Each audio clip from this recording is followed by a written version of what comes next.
A kind day to you all. I am Kinsmarck, and consider this a farewell live stream for Ghost in the Shell First Assault, because this is the last day that its servers are staying up. Come sometime tomorrow, they're shutting down for good.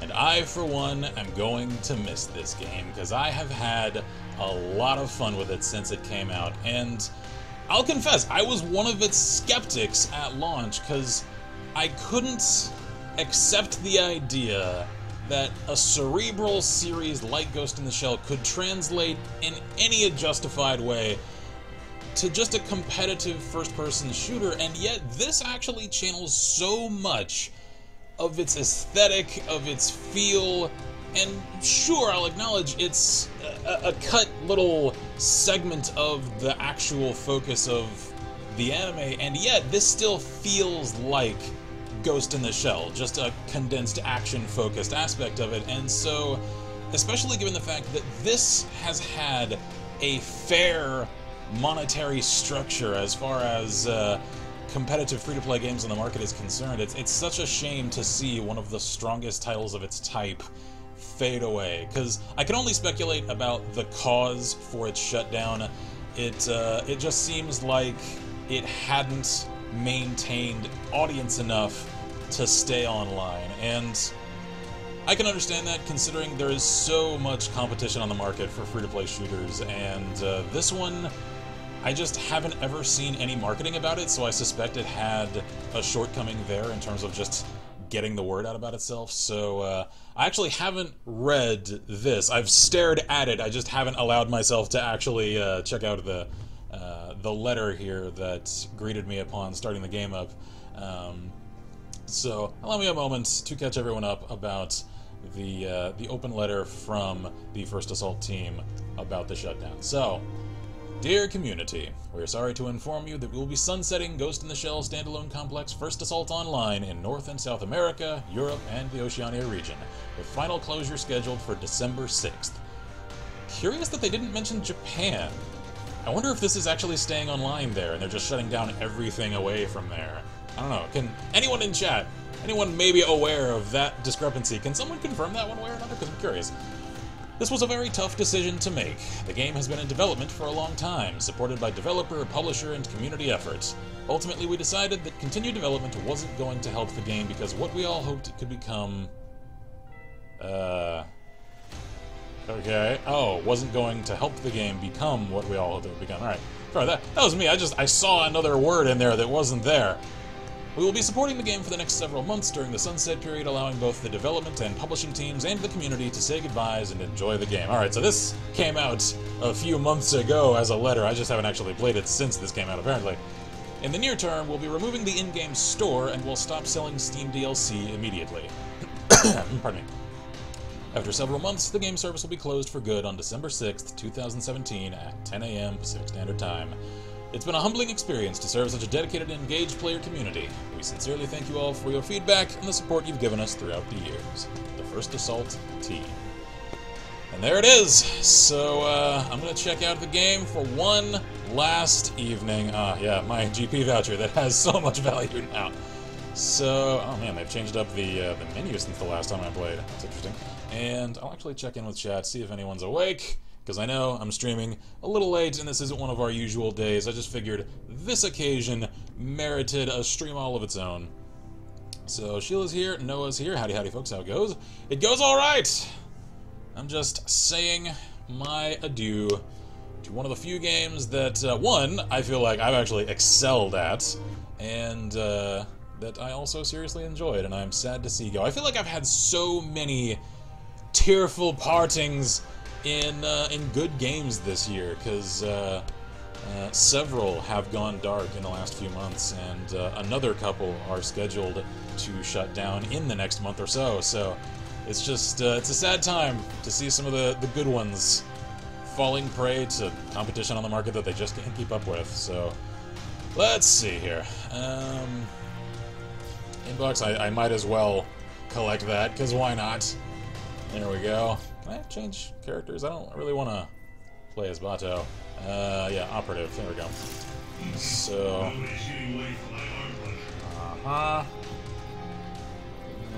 Pause. There we are. Cool. Because once upon a time, I'm curious if the stats are still here. I can claim to fame this just a tiny amount, one of the top 1% of players, statistically, of pause in the game. Because one could see one's ghost card in-game. I wonder if one can still see that. There we go, ghost screen. I'm curious to see, are my stats still in here? Can I still, clock out as one of them? Let's see. So, here we go. Okay, so summary, this is with weapons, this is on maps, and this is character to character. So, I can't make a whole lot of sense of that graph. Let's see here. Alright, so there's my lines. So yeah, I'm doing more in terms of kills to time, more hit ratio, higher headshots with the MPX. What else am I doing? Here we are. Favorite primary weapon, KDR. So I'm a little shy of the top 1%. However, with the Fort 17, I am above the top 1% average there. What else am I looking at here? Primary weapon headshot ratio, favorite map KDR. Oh, apparently on ports, I am above the top 1% average of KDR performance. Hell yeah. Keeping up with it on Underground. Let's see here. Favorite map win ratio, doing pretty well there. Here we go. Favorite operative. So yeah, there we go. My level average. Where are we at here? Is there a graph here for the top 1%? I can't find any. Alright, oh well. I'm still exceeding my level average. Oh, wait, here we go. Favorite operative KDR. So, I'm still above the top 1% average with pause. I'm about on par with Bato, and I'm way above the 1% average for Motoko.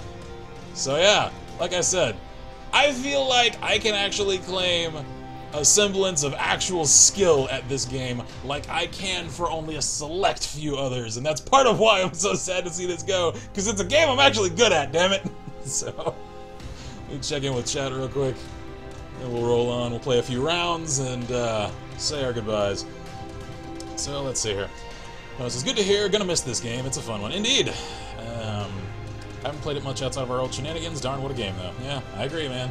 I actually haven't played this in, clearly since I hadn't seen some of these changes, several months. Still though, it's one that I would come around to every while or so, and I'd always really enjoy my time with.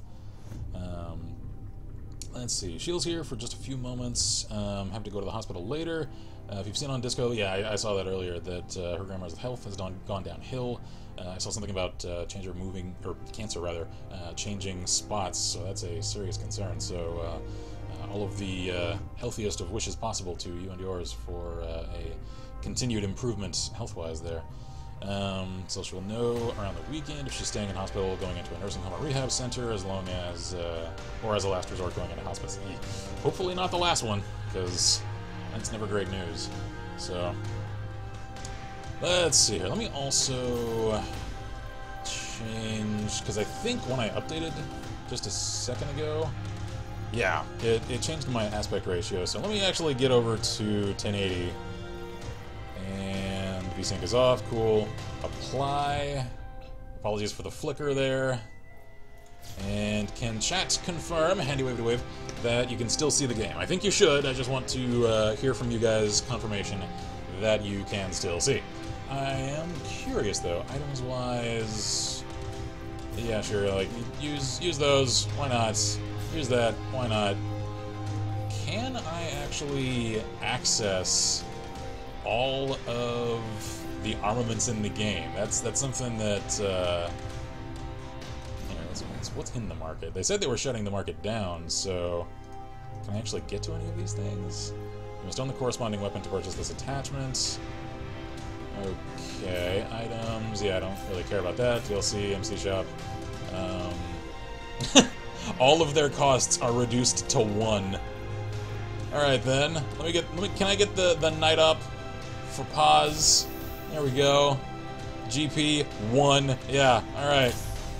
I'll play my last day with the cool golden skin.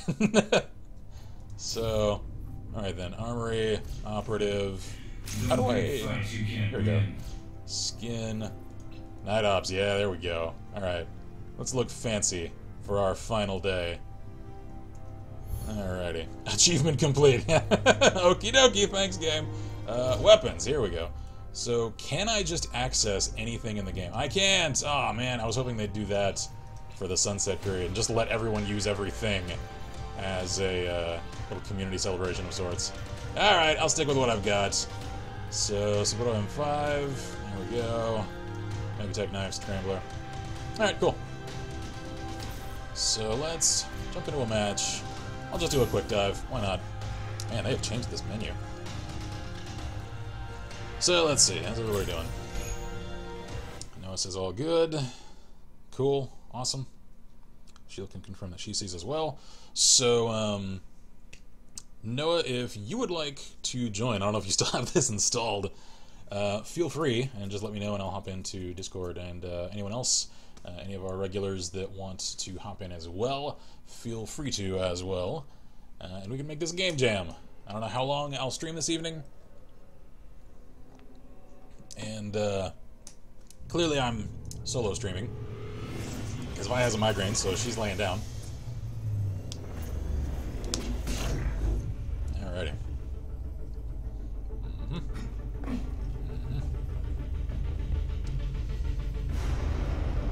Curious that it seems like I've only got one loadout per character now.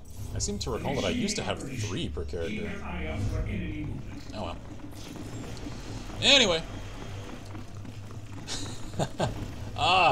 I'm amused and sad.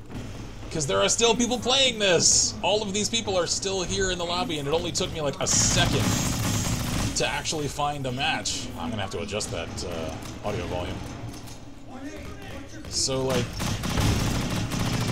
clearly there's still an audience for this game. I'm sure I'm not the only one that's just playing on the last day as a farewell. Even so, though, like, if there are enough of us for a last day farewell... Ah! I exploded. For that arm rocket. Okay, options, sounds. We'll take the master down to, like... 30. Yeah. It's probably a little more acceptable. Also, it seems like it changed some of my gear? Because I don't think this is an MPX. Because that looks more like an MP5? And I know that isn't the optic I used to have on this thing. Oh god. Yeah. Ah. I'll have to check that in the match interim. Yeah, I'm using the MPV5A. So, weird. I'll have to change my loadout. I guess it set it to default after the game updated since the last time I played. Okie dokie. No matter, though. Ow! Maybe it matters just a little. Just a scotch. Alright, hang on. Let me switch over to Bato then, see if I'm doing a little nicer with his M4. One of the things I love about this game and the way it handles is actually the optics. Because so many of them are, pardon me, conveniently unobtrusive. Like, even his red dot here, the metallic, you know, circle around the dot itself doesn't actually take up a huge amount of the screen. And, like, that little hollow sight on the MP5, it's really just a dot. So... it's easy to keep track of things with it, and it doesn't occlude the edges of one's field of view. I think I'm actually going to stick a pause, because I'm sharper with him. Alright, so let's just tap the ability. There we go. Speedy, speedy. Whoa, what even got me there? I think that was an arm rocket? Yeah, that's an arm rocket. Alright. So clearly, despite my claims to skill at the start of the stream here, I'm a little rusty. Because again, haven't played in several months. I just have to acclimate. Also, I'm not using... there we go. the gear I'm accustomed to since it changed me to the defaults. I know, Ken, you're just cracking excuses. Shut up, man. Hey, hey. Don't give me your lip, or that'll happen to you. You want that to happen to yous? Ow. Because that'll happen to me. Really, that's where we're going with this. It's just a whole lot of ass-kickery going on a shared level. Everyone is indulging in the kicking of the asses. I'm getting my fair share, and I'll just have to even the playing field here in a few minutes after I knock the rust off. It's fine. Don't even worry about it. Don't even worry about it. Alrighty. Alright, let's get serious. Let's do this.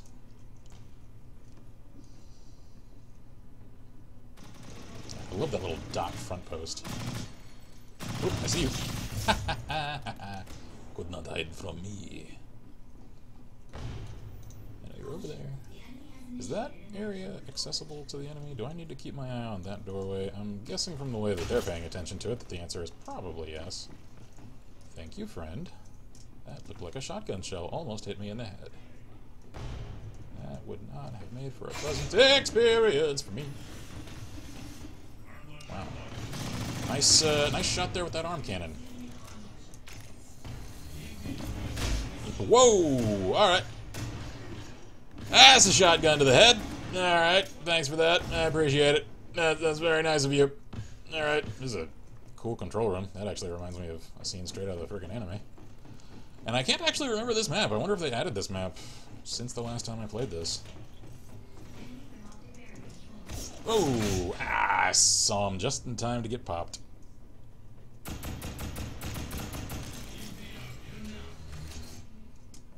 So, like I was saying at the start of the stream, this is one of those that, again, I know a lot of folks didn't like the fact that as cerebral and narrative-driven a series as Ghost in the Shell was just getting adapted into a competitive FPS the likes of so many others, and that it seemed as though that were a waste of a rich IP to draw inspiration from. And I can agree with that to a certain extent. It's just like, it's still making cool and valid use of that IP, even if it's not making the most of it. Yeah, man, I saw you. I saw you. Can't fool me. Wow! Can't fool me. You can shoot me, though, so... one check, one X, we're even. And there are certain aspects of this game, like the character design, the acting for the voices, and a lot of the environments. They actually, I think, channel adequately enough the whoa, hey now, the aesthetic of the source material, and that's hard to nail down, especially for an animated, as in, like, you know, anime cartoony sort of style, into a, like, fully realized 3D style. Those don't always translate super easily, if at all. And this, I think, managed it. I mean, I'm sure it's helped with the fact that Ghost in the Shell, as an anime, had no small amounts of CGI to it as well, because it was one of the more innovative anime in that regard. Whoa! Gotcha. Man, this MP5, this thing is weak. Ow! No wonder I switched out for the MPX as soon as I could the first few times I played this game. Alright, let me check in on chat, and also jump out of this lobby. Yep, that's nice and all. Can I leave? I'd like to leave, because I'd like to change my loadout. Yep, Yep, match, escape. Escape. Escape! There we go. Okay, no, don't find a match right now. Hang on, let me check on chat. Then we'll do some things. Alright, let's see here. So Noah says, I would join, it's fairly late though, so I need to get up early from some school stuff, wrapping some work. Can chill in chat, not much more at the moment, sorry. No problem, man. Sheil says, night all. Sorry I can't stay longer, have to get some sleep before heading out in a few hours. No problemo. I can certainly understand that you have much higher priorities at the moment. Let's see. No, it says, Ken, have you seen the new Siege operators? The last operator set of the year just dropped. All I've seen about it is the few posts that they've made on the Siege official Facebook page, and I haven't looked at those in great detail. All I can see is that the designs look cool. I haven't actually played Siege since they got introduced to those, so I have no idea if they were done well at all. I did see on Steam that you were playing it the other day, so I would assume that you have a closer idea of how they're doing. Alright, let's see here. Yeah. MPX. There we go. Equip that. Okay. Now then. Do I keep the Cerebral or go Mateba? I'll go P226. I remember liking that. So Mega Attack Knife. Well, double Qatar. Say what? Oh, it's that thing. Okay. Throwing Scrambler. Yeah, we'll just keep that. Okie dokie. So did that actually keep? Yes. Cool. So, how's about for Bato, just in case I feel like changing things up. Do I have any skins for him? No, I do not. Alright. Weapons. Don't want that. Oh, there we go. Give me that 417. Yes, sir. And of course, for Bato, it's just a crime if you don't equip him with the Mateba, because it's his friggin' gun! Alright. Now we're good to go. Do I not have NF3? I don't. That's a shame. Whoa, she's new. Sitara. She looks cool. I'm assuming she's a sniper, given the rifle here. Okie dokie then. Let's jump into another quick dive. Equipped with my actual gear that I prefer, and my optic. Alright. I love that I'm finding matches, or at least I did the first time, faster in this game that's about to shut down tomorrow than I ordinarily do in Overwatch. That took less than 30 seconds, and it takes me like a minute and a half to find one in Overwatch every day. Oh man, I'm so sad to see this go. And clearly so are many other people. Because there's still an active community the day prior to death. Anyway. Oh, map voting. Map voting. Port. Let's see here. Noah says, I'll say this, balance needs some tweaking. The newer operators have so much more personality, much more visually interesting designs, and very, very cool guns. I'll have to check those out then. I mean, as for the introduction of any new character in pretty much any competitive game like this, then, you know, the fine-tuning of fairness for things always takes a few updates to get right. So, I had heard for a while that it seemed like the game was kind of going downhill and that the health update, I forget exactly what they called it, the one that's supposed to fix all the like server lag and whatnot, didn't really help matters. It seemed to make them worse. So hopefully with the introduction of some new operators and a shift in priorities that can help get the game on its feet again. Because it seemed like a lot of folks with Siege were kind of feeling a little of the like repetition fatigue. And that's a shame, because that's a good game too. Alright, elimination. So, I can do that. There we go. Alright. Oh, this feels natural again. There we go. Alright, sprinty, sprinty, sprinty, sprint.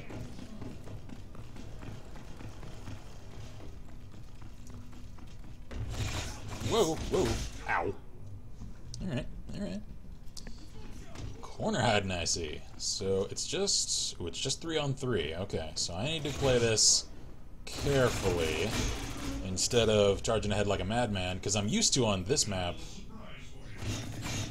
a lot of folks on each team, so there's just a constant stream of people coming out of each side. Oh, this isn't TDM, this is elimination. I even said elimination out loud and it didn't click for me exactly what the word meant. So yeah, this is a permadeath mode. Okay, alright, so we really do need to play this carefully. Oops, saw you. Ooh, close one.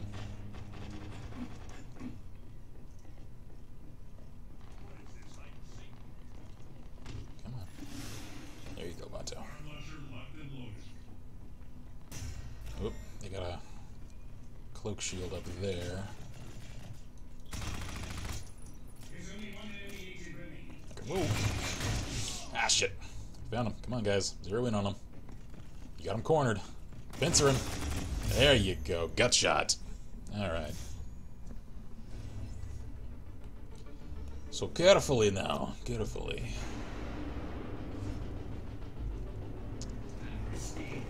Let's do this. See if I can flank him. Whoa! Don't get too ahead of yourself there, friendo.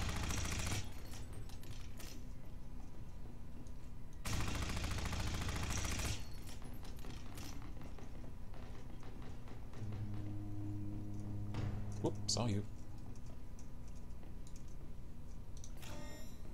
They're around here. And whoop, there you are.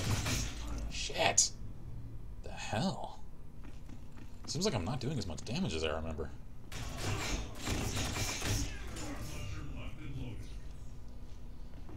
Alright. I'm starting to think for elimination, let me switch to Bato. Because that 417 and his arm launcher are going to come in more handy for just making sure people get put down and stay down.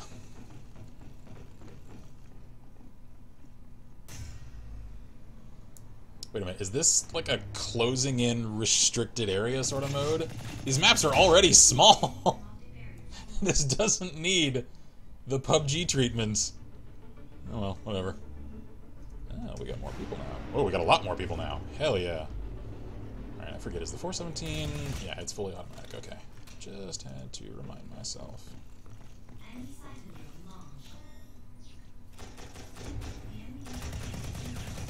Get out of here, droney. You're not my droney, so you're not the one true droney. All imposter dronies must die! Oh god, no, no, no, no, no, not that kind! Not that kind! Oh, okay, alright.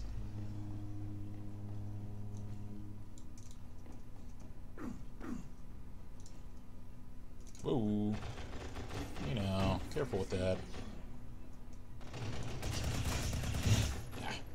Hit you. Suck on that! Ah. Whoops. That's about to restrict. Secret drone incoming. What? No, no, no, no. No, no, no, no, no! Yeah, yeah, yeah, yeah, yeah. Offspring, anyone? No? Okay, cool. Alright. While I wait on these guys to probably die, let me check in. Let's see here. Scarlet's here. I'm good for chat monitor anytime. Cool. After this match, I may then hop into Discord, so you can do that. Noah says, howdy. Okay, so about the new siege operators. Noah says, I'd say some of the game balance shifts were frustrating. I still love the game, though. The new South Korean attacker is my new favorite character. Her design is fun, her mechanics are compelling and well conceived, and good lord, she hits like 2 trucks. Seriously, my favorites were Vanilla Ops, Pre-Buff, Glaz, and Doc, and only now have I found someone I can say is a new favorite. That's a good sign. Yeah, I still miss the old Glaz prior to his goofy golden scope of insta-wins. Whoa, whoa, whoa, whoa. No, no, no. No seeker drone. No seeky drone. Whoa, that's a nice toss with that grenade there, friendo! Whoa, that was a close call. Okay. Alright, moving up.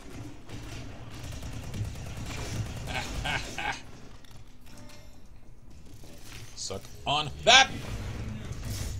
Gotcha. I am starting to suspect that part of the reason I'm not doing so great is because I think there's a little latency affecting me, because it seems like I'm hitting people and then... Whoa! Shit! Got distracted with the fact that I needed to change zones. And then it seems like about a half second later is when they're actually falling over, so... I think that's probably something on my end instead of server side. I don't know. Alright, let's see. Switching sides. So again, for anyone just joining, I am commemorating the final day of the life of Ghost in the Shell First Assault with a farewell live stream, because I've enjoyed this game. I haven't played it as consistently as I've played many others. Every time I have played it, though, I have enjoyed the hell out of it. Ah, stop shocking me! Don't tase me, drone! Finish what I started! Thank you, sir. Oh, that poor schmuck. Wow. They got steamrolled. Oh, man. All of them dead, not a single one of us. Okay. Alright, skill up. There we go. Let's rock it out! Droney, we've had this talk, Droney. Whoa. Oh, okay, alright, she charged ahead. She pulled one of my strategies and charged forward and flanked. Great. Alright. Now that I'm starting to fall into the rhythm again, I'm going to switch over to pause. Because I feel like I'm starting to get the pulse of this game again.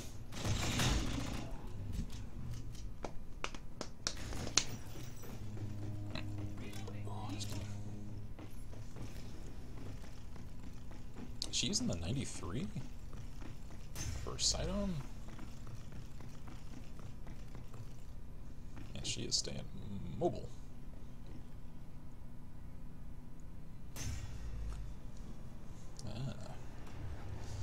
Already checked all the zones they could come from, so now they have to cross that field of fire. Smart. Nope, nope, stay put.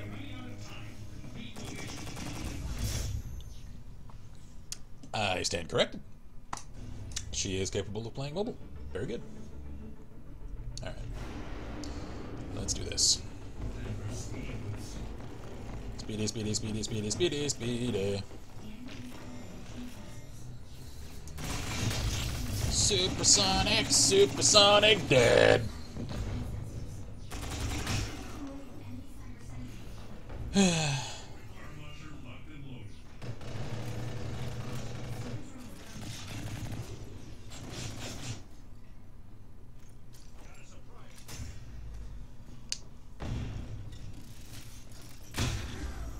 Oh! Mateba to the skull! Damn! Actually, I don't think that was the Mateba. I think that was just the 44. God. Alright, skill sync. Hi there. Saw you.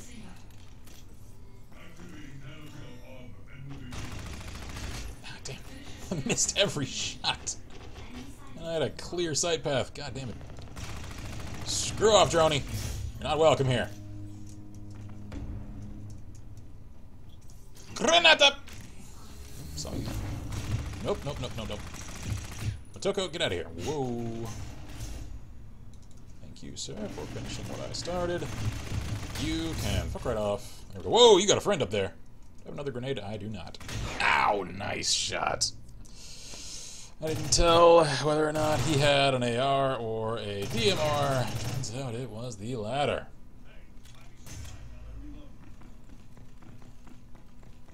What are you doing? You have 3 seconds. Dude, move! What are you doing? Oh my god. Oh my god. So he just straight up suicided. And the match chat here is calling him on it. I don't get this. Come on, dude. It's staring you in the face. Alright. So how's chat moving along? So... yeah, no, it says, I hate playing Glass because of the shame it brings. At no point did he ever have problems prior to the aim highlighting. Yeah, I agree. He did not need the extra stuff they gave him. And now it's, like, embarrassing to use him. So I seriously feel for you and all the other folks that, like, mained him prior to that. Alright, let's jump out of match. Oh, hey, I still came pretty high on my team. So, close out that quick match real quick. Let me catch up on you guys.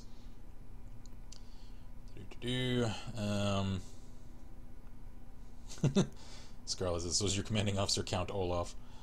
No, it says, I think a better Glass would have been to give him an alternate weapon, the VSS. Yeah, so you can either be a dedicated sniper or the VSS, more of a harasser and roamer hunter. And that would give him, especially if you were able to change the optics on it, the ability to serve as a much closer range character as well. So, alrighty then. I'm going to jump into Discord real quick. That way Scarlet can help out with chat relay. One moment. Hello, sir. Hello.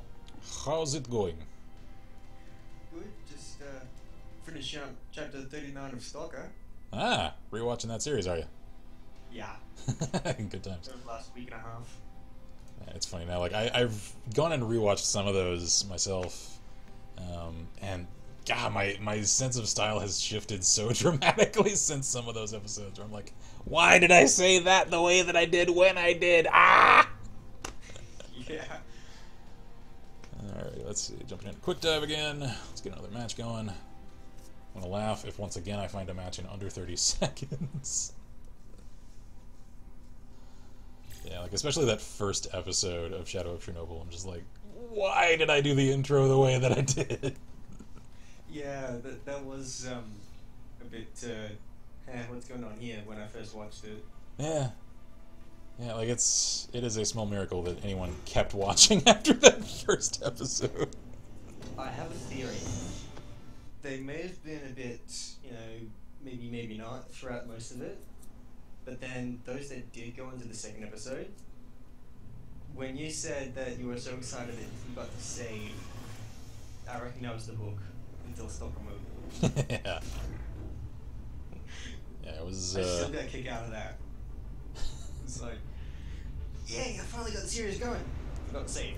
Shit. Yeah, yeah. That was a nice little whoops. And then didn't you do it like once or twice again? Yeah, it was. So I think I ended up replaying to the point where I was in that game like 3 times during the course of that series. Yeah. And it was all within I think like the first 10 episodes, and so it was easy enough to get to where I was again. It was just frustrating, and like that was the series that I really like cut my teeth on, and as far as like figuring out what are good practices as a Let's Player to do a series like this to make sure that problems don't happen. And making frequent saves and frequent separate saves was one of the first hard lessons I learned. Yeah. Ow! Sounds dangerous. Yeah, it seems like since the last time I played this, they've altered some of the recoil pattern for the MPX, so I'm not as pinpoint with it as I once was. Yeah, I've never played Ghost in the Shell. I barely even know anything about it. Seems I've missed my chance. Yeah, because like I said, it's dying tomorrow, so... Yeah, if you're interested in sci-fi anime, I'd seriously recommend the entire series, because there's a couple of standalone films and several seasons worth of the anime itself. Okay, so was it a game or? No, it was anime first. This is just inspired from it. And there were a lot of complaints at like the first word of this that an incredibly like Cerebral. I know I've said several times throughout the stream. It's the most accurate word I can think of to describe the original series. To see something that is so like deep and thought-provoking and detailed and very story-driven instead of just coming across as yet another action anime. To see that reduced to just a competitive FPS, people are just like, man, that's falling so short of the series' potential as an adaptation to a game, which, I mean, yeah, is true. They're still doing really cool things with it, though. Like, this, I think, nails the aesthetic more than any other Ghost in the Shell game ever has. Mm. Plus, they actually got as some of the as legit complete voice noob actors. To all of this, me just looking at it and getting the vibe that it's a better Call of Duty than Call of Duty. I'm not sure I'd go so far as to say that. It is every iota as good, though. As far as I'm concerned, anyway. Then again, I haven't played a whole lot of Call of Duty games, so I can only say that with so much legitimacy. Oh, it seems I've fallen down on my tech duties already. Noah's going to bed. Alrighty. Have a good one, Noah. Take care, man. Yeah, at this point, I'd certainly put it above many others, at least within the competitive free-to-play market. Like, it's I would say on the same level as Blacklight Retribution. It's above Cerebral. It's, I'd say, on par with. It's just different than Dirty Bomb because it plays rather differently. I have to say though, it's at this point, it's not that hard to be better than Cerebral. It's not that. Oh God, Cerebral has fallen so far. Like I've had a script for a final episode of it written for months, and I'm so not excited to even play it long enough to make a final episode about it. Yeah. Like I've just lost all passion for it. They were putting in a lot of things and taking approaches that I haven't seen any other game do, such as their hit detection. Yeah. Doing it client side instead of server side, yeah. for example. And then they just completely overhaul it and it just falls so flat on its face. Yeah, I think the point at which Cerebral started to trip over itself is when they introduced the new renderer. It just, I don't know, it seems like that was sort of the start of the end for that game. And also, Gage492 says, 2 words. Fuck Nexon. I don't know the context of that. They are the publishers for this game. Ah. I suspect this game's shutdown has much more to do with Nexon's money concerns than for any real shortcoming on the game's part. I'm just guessing it's not maintaining a large enough audience, even though it has clearly a consistent audience, for Nexon's liking, so they're probably just shutting it down because it's not performing to their exacting standards. Either that... Depending on how old this game is, it might be too old to be raking in new sales. Yeah, exactly. Like the people who have purchased things in it have already made their purchases, and yeah, it's not getting a whole lot of new players. Momentarily, not so much. Yeah, exactly. Which is sad to see, because that's sort of what was going on, to a lesser extent, with... oh, jeez. I'm spacing on the name already. That airship pirate game that My.com published. Damn. What was it? Cloud Pirates. Cloud Pirates, yeah. That was so good. It's like, it was.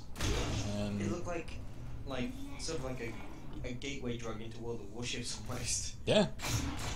And it got shut down because My.com wanted to shift the money they were putting toward maintaining those servers over toward the conversion of Armored Warfare for consoles, which I think is just a severe miscalculation, because Armored Warfare is already dying on PC. It's not going to do any finer on console. I only just realized now that you said it that they were both made by the same company. Yeah. Armored Warfare wasn't originally a My.com property. Well, maybe it was always published through them. They were not the ones that developed it originally, though, because they actually had Obsidian developing it, as in, like, Whoa. Yeah, the Obsidian, the people who have made super good games. And when Armored Warfare launched, it was a super good game. And then due to money concerns, and I get the feeling that Obsidian could kind of see the writing on the wall of where My.com wanted to take it, and so they kind of wanted out of the contract. And it eventually got shifted over to a My.com owned studio, and the whole thing just started to tank after that. And Gage says about this game, it's just Nexon saying screw it. Yeah. Like I said, it's that Nexon is kind of infamous for that, where regardless of how dedicated a community a game might have, if it dips under a certain numbers margin, they just kill it off. Which, I mean, from a cold, calculated finances perspective, I can understand. At the same time, though, it's definitely not a very super consumer-friendly approach to things. No, in a lot of circles, that play by numbers approach to things, it looks good on the books, but yeah, for the people involved, not so much. Yeah, and like it looks good, you know, on the numbers on its face. The numbers don't necessarily account for what those sorts of actions can do to, like, put a sour taste in the mouth of consumers, and that then has a cascading indirect effect for future stuff that people are willing to give products from that company a chance for. So Yeah. I feel like just looking at the numbers, you're only sort of seeing half the picture. Yeah, it's like if you shoot your fan base in the foot by shutting down their favorite game, Yeah. chances are they're not going to want to support you when you bring out your next one. Exactly, yeah. It's ignoring the human element of the equation, so... Yeah.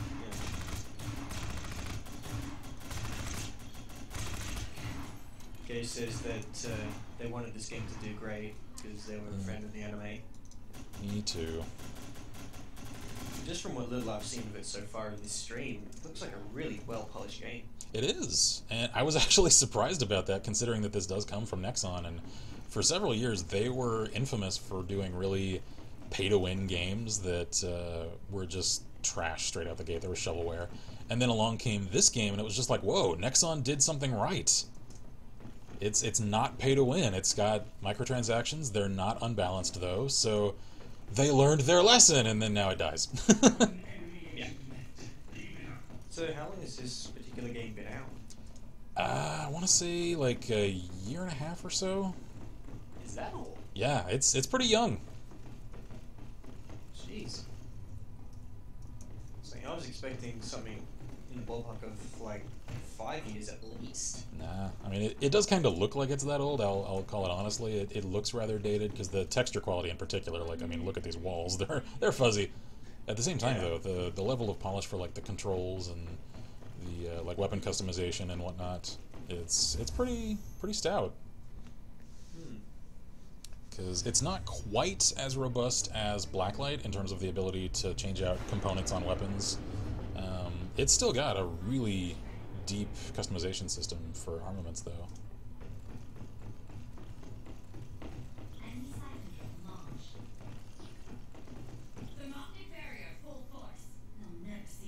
Interesting. Gage says the beta came out in December 2015. So yeah, that's almost 2 years ago. 2 years ago, yeah.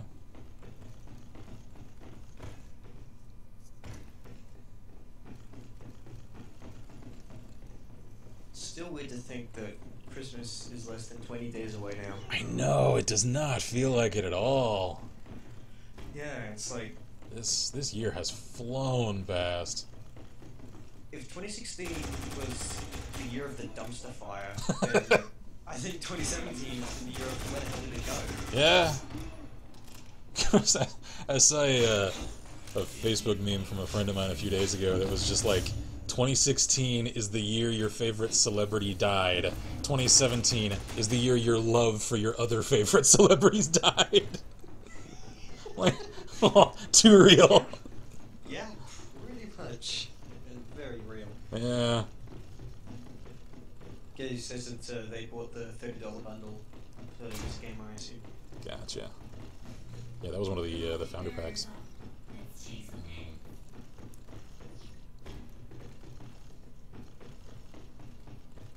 I'm only just now getting to the point where I can afford every now and again to kick a few dollars toward games I want to support. Because with a channel our size, small mystery, I don't make a lot. However, I do like to support folks that make stuff that not only do I enjoy, but that I also think are like good for the industry, you know?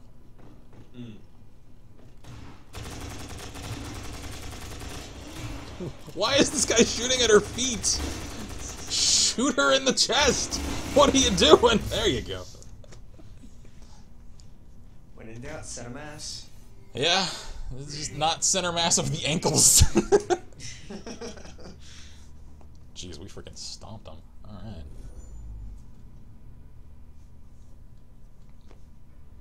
I found that that works in a lot of shooter games, both single and multiplayer. Is like, yeah, headshots are great, but you'll get more consistent results just going center mass. Oh, hell yeah. Yeah, like the only time I really try for headshots is if I'm playing a sniper and I'm popping another sniper who is holding still. Well, in saying that, a few months ago I did do a New Vegas modded run through. The very first time I actually went all the way to the end of the main story, And I basically based my character off one of the ones from the Magnificent Seven. Nice. Good choice. And I was all of the quick draw headshots. I had this awesome little black powder revolver. It was just like, bang, dead. Yeah, I had a running like personal, and Vi was with me because she was watching me play through the story at the time. Thing where like I had already finished the main story around the time that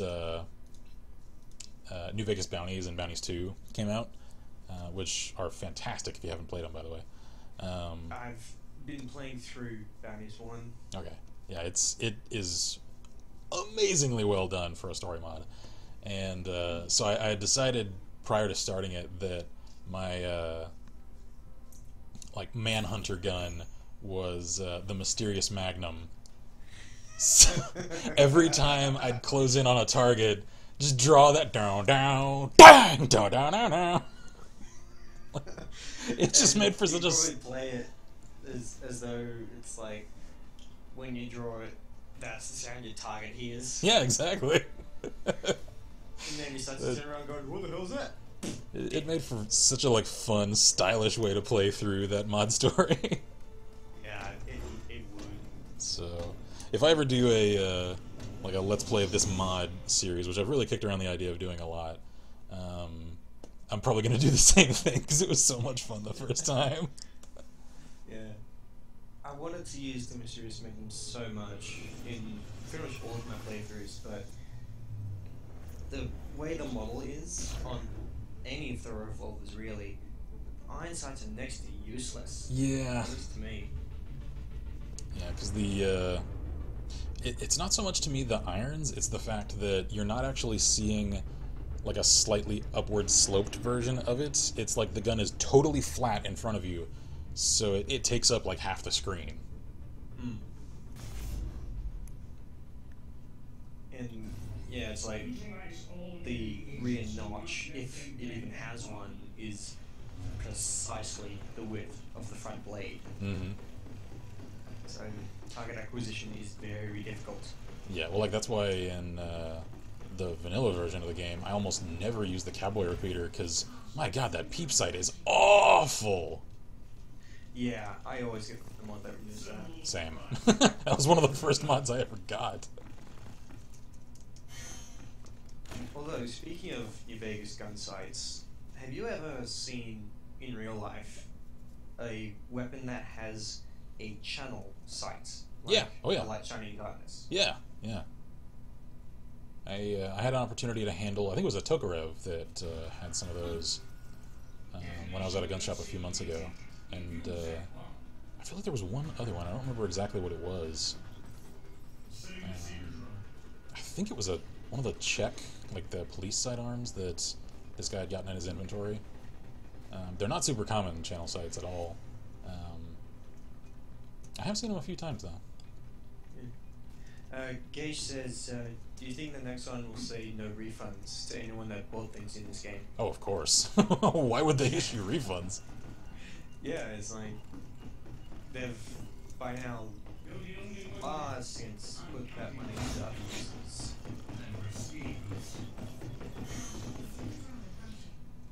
Damn. I didn't realize I was the only one left until it was too late. Oh well.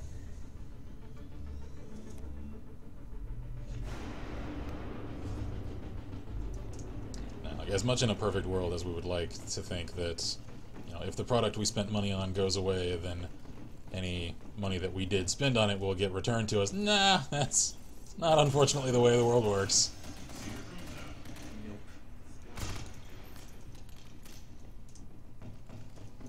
Because it's part of the terms of the agreement whenever you make microtransactions in pretty much any game like this, that you understand the fleeting nature of the property you're purchasing.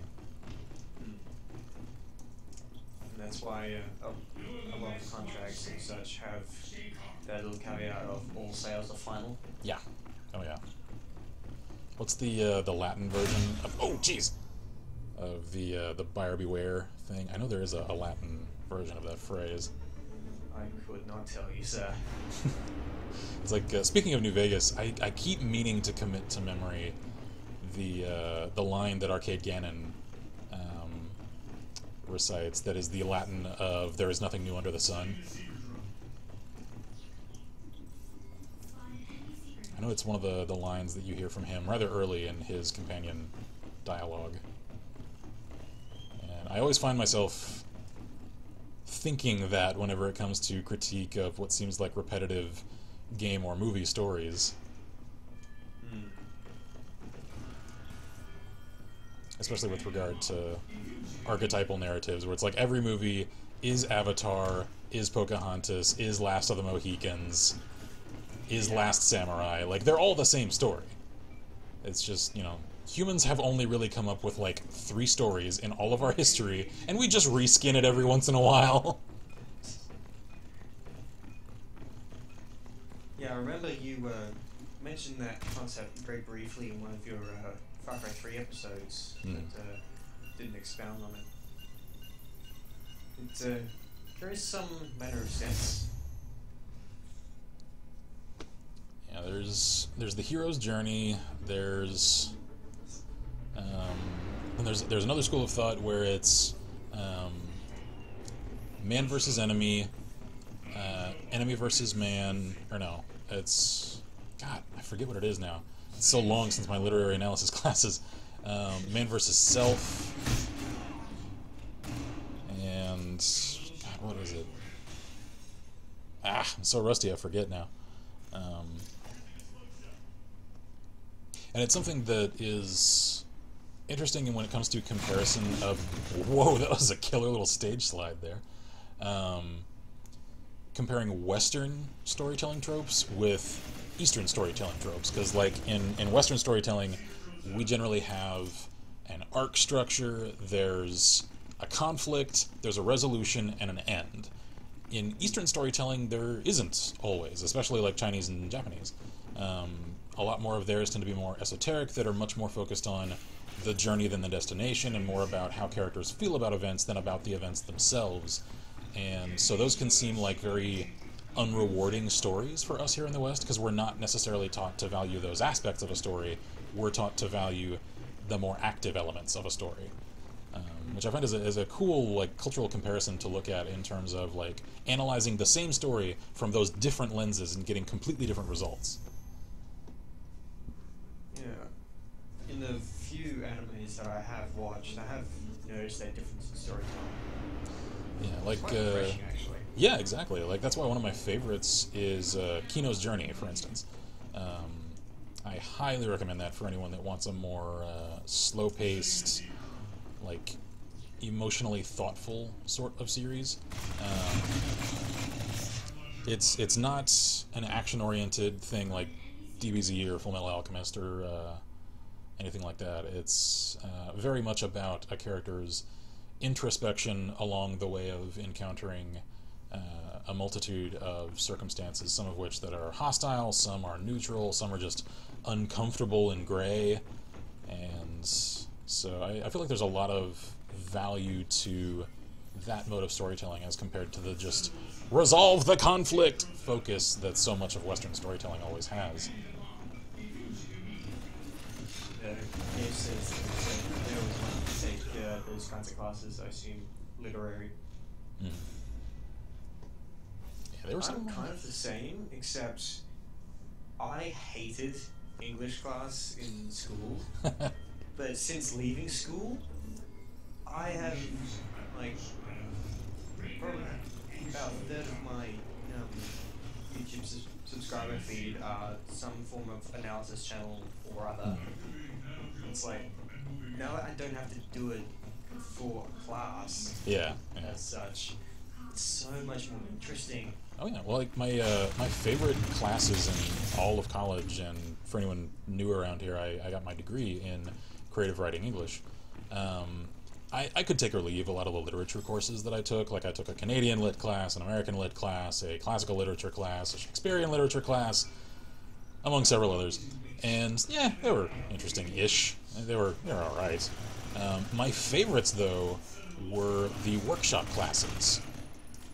and those were ones where they were, whoa, didn't even see them.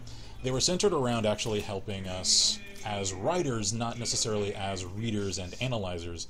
And so everyone was assigned at the start of the semester about a 3-week period of write an up to 30-page short story, print off a copy for everyone in class, and then for the rest of the semester, each day is dedicated to someone in class's story, and then everyone in class will have read it and can then give feedback about it, including the professor. And it was, thank you for the follow, whoever that was, I just heard a little jingle. It was one of the most informative and like learning-inducing formats of class I had ever taken. It was like paradigm shifting in terms of like hearing from people who have different genre tastes or similar genre tastes, or who have insight into how different aspects of writing intermingle, people who are really good at dialogue, people who are really good at description, people who are really good at formatting and flow, and then hearing all of that from essentially people whose expertise were different aspects of writing, all critiquing and fine-tuning yours so that you can make informed revisions to your story with a way more fine-toothed set of comb adjustments than you could ordinarily do just all on your own. So like some of my strongest writing I think I ever did was in those classes, and I took 3 of them and I loved every single one of them. That class needs to be much more widespread in schooling. Yeah, hell yeah. That sounds awesome. So, and I know that you can find classes of that same style at like, hell, even like YMCAs and stuff here in the States. I don't know what the equivalent of that is in Australia, if there is one. Exactly the same. Oh, okay, cool.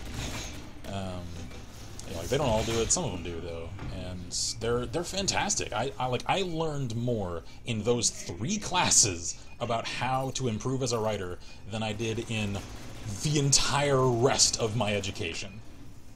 Mm-hmm. Yeah, it's kind of like me. I was able to learn and take on board far more about how the English language works and how to put it to use through, like, ostensibly entertainment. Yeah. Once I left school, then classes while I was in school. Yeah. And you yourself are quite a big part of that. I appreciate that. Yeah. It's like, before I started watching LFP, it's like, that was much more mainstream in my language. Yeah, it's funny too, because I've only recently started marrying 2 different like conflicting modes of thought about the way that I compose myself day to day. Because when I was still working for the county, it was frustrating for me because, let's just say, most people who work in corrections are not the most articulate of souls. I can imagine. I felt consistently that, especially that first year that I was there, like I just had to dumb down my manner of speaking to a degree that it felt like it wasn't me anymore. Like I eventually acclimated. It was still jarring and like disappointing and frustrating because having just come from an academic atmosphere around like other English students, and to then sort of get put more into the normal people community, it was just like, oh god, I forgot this is how people who don't go to school for this actually talk. Yeah. God damn it. It's like having to go back to monosyllabic vernacular. Yeah, exactly. And knowing that the guys you're talking to won't even know what that means. Yes! Like, I know I've told this story at least once on stream. I'll repeat it here for anyone else that's curious, because it's relevant to this conversation. When I was going through the academy with the corrections department that I used to work for, one of the courses, of course, was report writing. At this point, I already had a degree in creative writing. So, funny enough, one of my instructors did as well, because this guy was actually like former English Special Forces who ended up marrying an American lady, and she was just like, yeah, we're going home and we're not going to England. So he's like, okay, yes dear, I guess I live in the States now. So he ended up joining the corrections and yada yada yada. So come time for me to go into the office for him to review my example report for the assignment day, he's just like, Davenport, sit down. I have a question for you, Mr. Davenport. Are you aware of the average reading level of American citizens? The last, yeah, the last figure I heard was 6th grade, sir. Correct. Are you aware that most of your peers in that classroom are of an average reading level? Yes, sir, I could imagine. All right, then. What reading level do you think this report is? Higher than 6th grade, sir? Correct! So, were one of them promoted to sergeant or to lieutenant, captain, etc., and you had to turn this report into them, do you think they could understand every 3rd word on this page, Mr. Davenport? Sir, are you asking me to dumb my report down? Yes, Davenport, that's exactly what I'm saying. Awesome. All right, yes, sir, I can do that. He's just like, don't get me wrong, I love what you've written here. This is fantastic. I just think I'm among the top 10% of people in this department who might understand what you've actually written here. Okay, yes, sir, I'll go rewrite it. Nice. So, yeah, so anyway, following that, I got used to dumbing down my vernacular, my manner of speaking, and then when I started doing LLP, I got more into the realm of like, okay, I can really put on display my actual manner of speech, but I was so used to talking a different way at that point, because I'd done it for 3 years, I was like, now it feels like that's work to reacclimate to an academic mode of speaking. And I also had sort of that like internal conflict that I finally grew out of from my childhood of, like, I'll admit straight up, I grew out in friggin' hillbilly country. Yeah, the town I used to live in as a kid has now grown up and is just suburbs of Austin. Now it's not really country anymore. It was when I grew up there, though. So, like, yeah, I grew up in redneck country, and as a kid, I used to talk like it. I used to have a much more significant drawl than I do now. And for a long time, because I liked to think of myself as more academically inclined than many of my peers growing up, then I tried consciously to rid myself of as much of my drawl as I could and to shed it as completely as I could. And I was successful at that for a while. And then I, just a few years ago, started to like accept, like, no, that too is a manner of falsehood, because that is who I am. That's how I grew up. That's where I come from. So it's okay. I can accept my old manner of speaking because it's who I am. So now I'm only just starting to marry the two, where I'm like, I can use, as my mom likes to put it, those high dollar SAT words and combine it with the colloquialisms and the drawl of the region that I completely did grow up in and learn to speak in, etc. So, yeah, it's constant evolution of oneself. I mean, that's just everyone. Even so, though, that's sort of my linguistic journey so far. And then along came absolutely. Yeah, well, 3 concussions will do that to you. Kay says, is this game going to shut down at 12 a.m.? I think so. I don't remember the exact time mentioned in the starting letter that I read at the start of the stream. It's sometime tomorrow morning, though. So that's why I'm streaming it tonight. I thought about just putting this off and doing it as the Wednesday stream tomorrow. I'm like, I don't know if it's still up at the time of day that we usually stream, so I'm going to do it tonight. Yeah, that's a good plan. And that means that tomorrow we can actually start up Shadowrun, which I'm really excited for.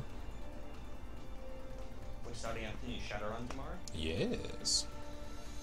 This is news to me, and I'm very, very excited.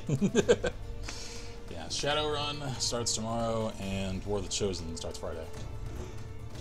Yes. I just realized I used the diction of like the movie trailer announcer guy.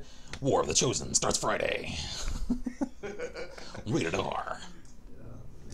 You know, those are actually the 2 stream series that I really cut my teeth on in terms of LP streams, because it was chapter 2 of Shadowrun. That was the very first stream I caught live. That was the guy that randomly spouted off, it's an Icon 05 when you're yeah, talking about the NTSB hangers. And then, even though I didn't catch them live, XCOM was the first of your stream series that I really enjoyed. That's good. I feel like that was the first one where we really like hit our stride as a consistent stream series. Yeah, and I think it's due in no small part to the amount of chat interaction that XCOM provides. Yeah, exactly. Like that's the reason I love streaming XCOM games, is because they do inspire so much more chat interaction. And I think actually like having the ability to customize and name squad members after chat people, like it encourages that much more investment, and it just works really well as a stream series. And also, I'd be willing to say that the XCOM Enemy Within stream series is an excellent introduction to the hardcore LP community as well. Yes! Because it's sort of like a who's who. Yeah, oh yeah.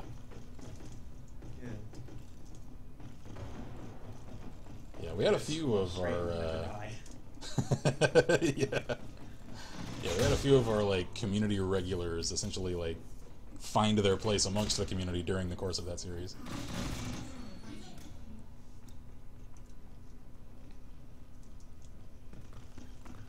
Of course, I'll always have a soft spot for Blacklight Retribution, because that was the game that the OGs of the channel all came together during a game jam and played ages ago.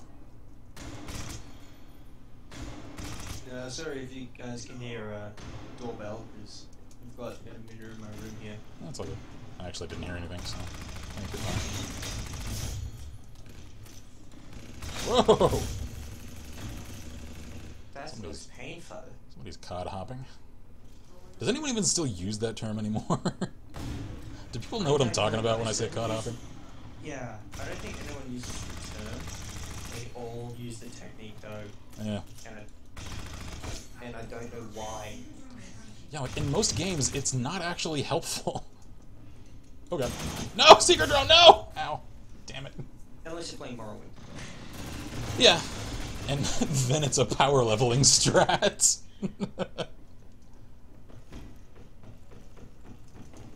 I still remember the look on Vi's face when I told her about how you can use constantly jumping as a means of leveling really fast in that game. Assign acrobatics as one of your primary skills, and then jump everywhere, and you'll level like every few minutes. Is it a bug or a feature? We will never know. It's a Bethesda game, so the answer is yes. True.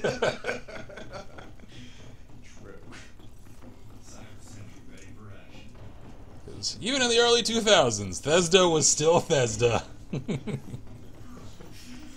Oh, Thesda never changed, except please do. Just change a few things. Like for one, don't put Pete Hines on stage anymore. He's not a good stage presence. Todd Howard, on the other hand, oh yes, get him to every stage appearance you possibly can. Yes, that man has charisma, has presence, actually talks like he knows what he's talking about. Pete Hines, like, their last E3 conference, like, Vi and I were watching it live, and we each had the exact same reaction. Something about the way Pete was delivering the last, like, minute of dialogue, something about the inflection in his voice, it really sounded like he was doing a false conclusion, and that something was, like, scripted to come up and happen, and one last, like, huge announcement right there at the end. It really felt like he was leading toward that sort of thing, and then it just actually ended, and we're like, wait, what? You were really talking like you were leading up to something. What? It's actually over? Pete, what the hell? And then you've got Todd Howard's E3 conference a couple of years ago, where it was bombshell after bombshell after bombshell. Yeah, that was a legend. Like, that was a TED talk of how to do an E3 conference. Yeah.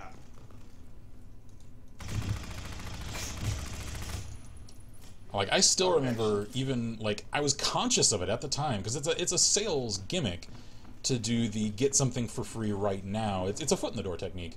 When they launched Fallout Shelter that night of that E3 conference, I was just like, I'm conscious of what you're doing, and yet it's still working on me. I'm still hyped. Damn you, Todd Howard, what sorcery is this? I want to see the servers and tracking data for the App Store servers that night. Yes. Because... Like, how flooded did they get with traffic for Fallout Shelter? And when he announces that, it's like, it's coming out in the App Store tonight. Yeah. 1,000, 2 1,000, 3 1,000. Million hits! There was this period of like 3 seconds where the entire audience was like, wait, what did he just say? What? And then, yes.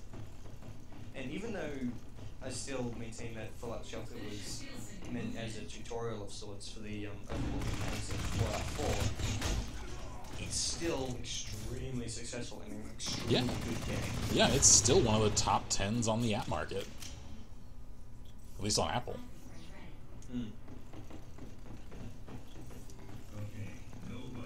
Because I was assigned a dark side phone. Largely because I'm still on my mom's old plan, and she was just like, well, it's actually cheaper for us to get upgraded phones from our old QWERTY keyboard phones and get smartphones. And yeah, we got a good deal on Apple because they had a sale going in store. So, iPhone for you. I'm like, oh, okay, I guess. Now you got to deal with iTunes. Have fun with that. Yeah. And honestly, though, like, my only complaint about my iPhone is I do wish it had a headphone jack. I know that's a meme complaint at this point. It's a legit complaint, damn it. I don't want to have to get Bluetooth headphones. Ow. I lost my Bluetooth headphones about a year ago. That's so sad. Because while not the best, even as far as wireless headphones go, they were just so versatile. Because not only were they Bluetooth to a mobile device with included microphone so I could take calls, but they had USB dongle to the PC as well. So just with a click of the switch, I could go from my phone to my computer and back again. Nice. Yeah. The Logitech H800 is the model of that. Gotcha. I've had 2 sets over the last 7 years. Yeah, eventually I'm going to have to shell out and get a set of wireless headphones, because especially for our long drives out to our place out in the country, then if I'm not the one driving, then God, it gets dull to just sit there for 3 hours. Yeah, it's got to be good to just click on an audiobook or something. Yeah.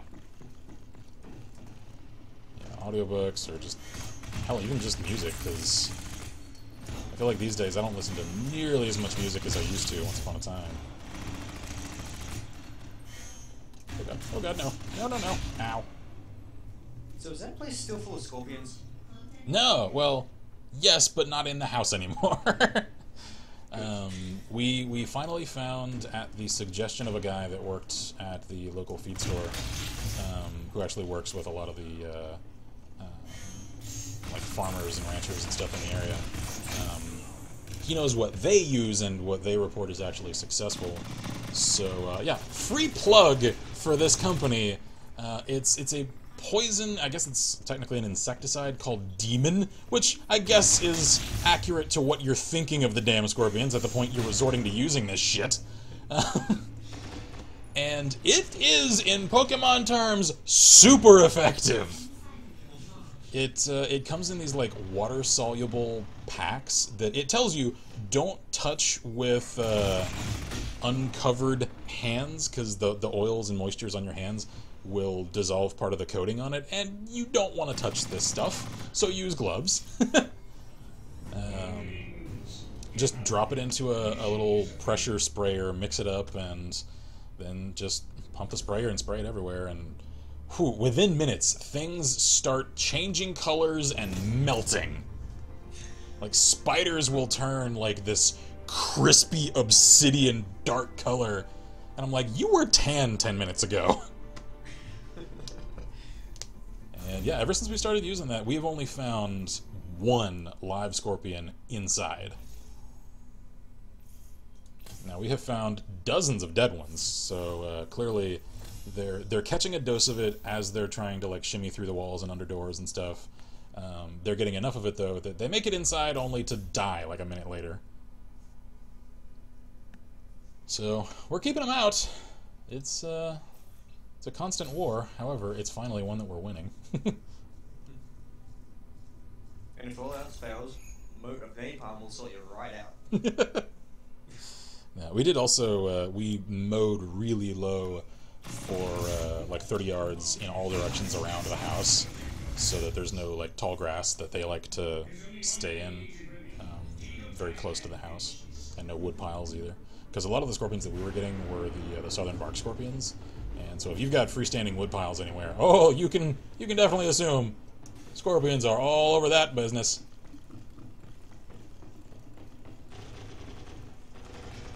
Whoa! Hi there. Scorpions are one particular venomous critter that Australia doesn't tend to have very many of. Really? No. I'd have figured as many horrible creatures as you guys surround yourselves with, that you'd have, like, some manner of horrible death scorpion. No.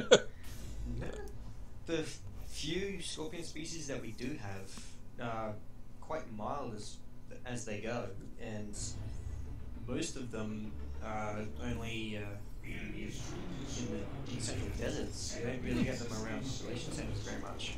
That's good. At least that's one less thing trying to kill y'all constantly. Now, the funnel web spider, on the other hand, that lives in your backyard just outside of Sydney. Are those the ones that I've heard about that, like, coat entire villages in web? Or is that something else? I'm pretty sure it's something else. Funnel web, it's about the size of a silver dollar, usually. Mm. And they either dig their own burrow or steal one from another unfortunate creature. Mm. And they spin a ground cover web that has trip lines radiating out from this little burrow. Hmm. And the spider sits at the base of the burrow with its legs on these trigger lines. So they're sort of like ant lions then. Yeah. So whenever anything gets close, it touches a line. The spider can not only tell that there was something there, but in which direction and how far away it is, and usually how big it is. Hmm. And if it's something that you can go for, it shoots out, grabs it, bites it, yanks it back in within about a second and a half. Jeez. And they are mean. It's like the spider version of ant lions. That's creepy. Yep, pretty much. Yeah, the ones that we got around here, like just in Texas in general, that they look super creepy. They're actually harmless though. Are some people call them garden spiders, other people call them banana spiders.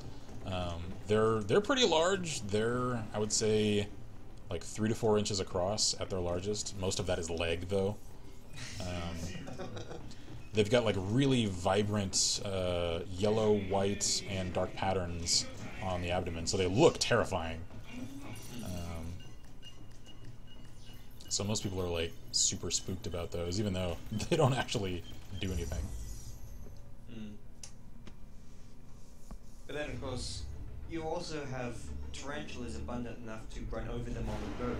Not anymore. We used to. I actually remember when I was a kid, the crunchy popping noise that you would hear from inside a car if you ran over one. They were that abundant just a couple of decades ago.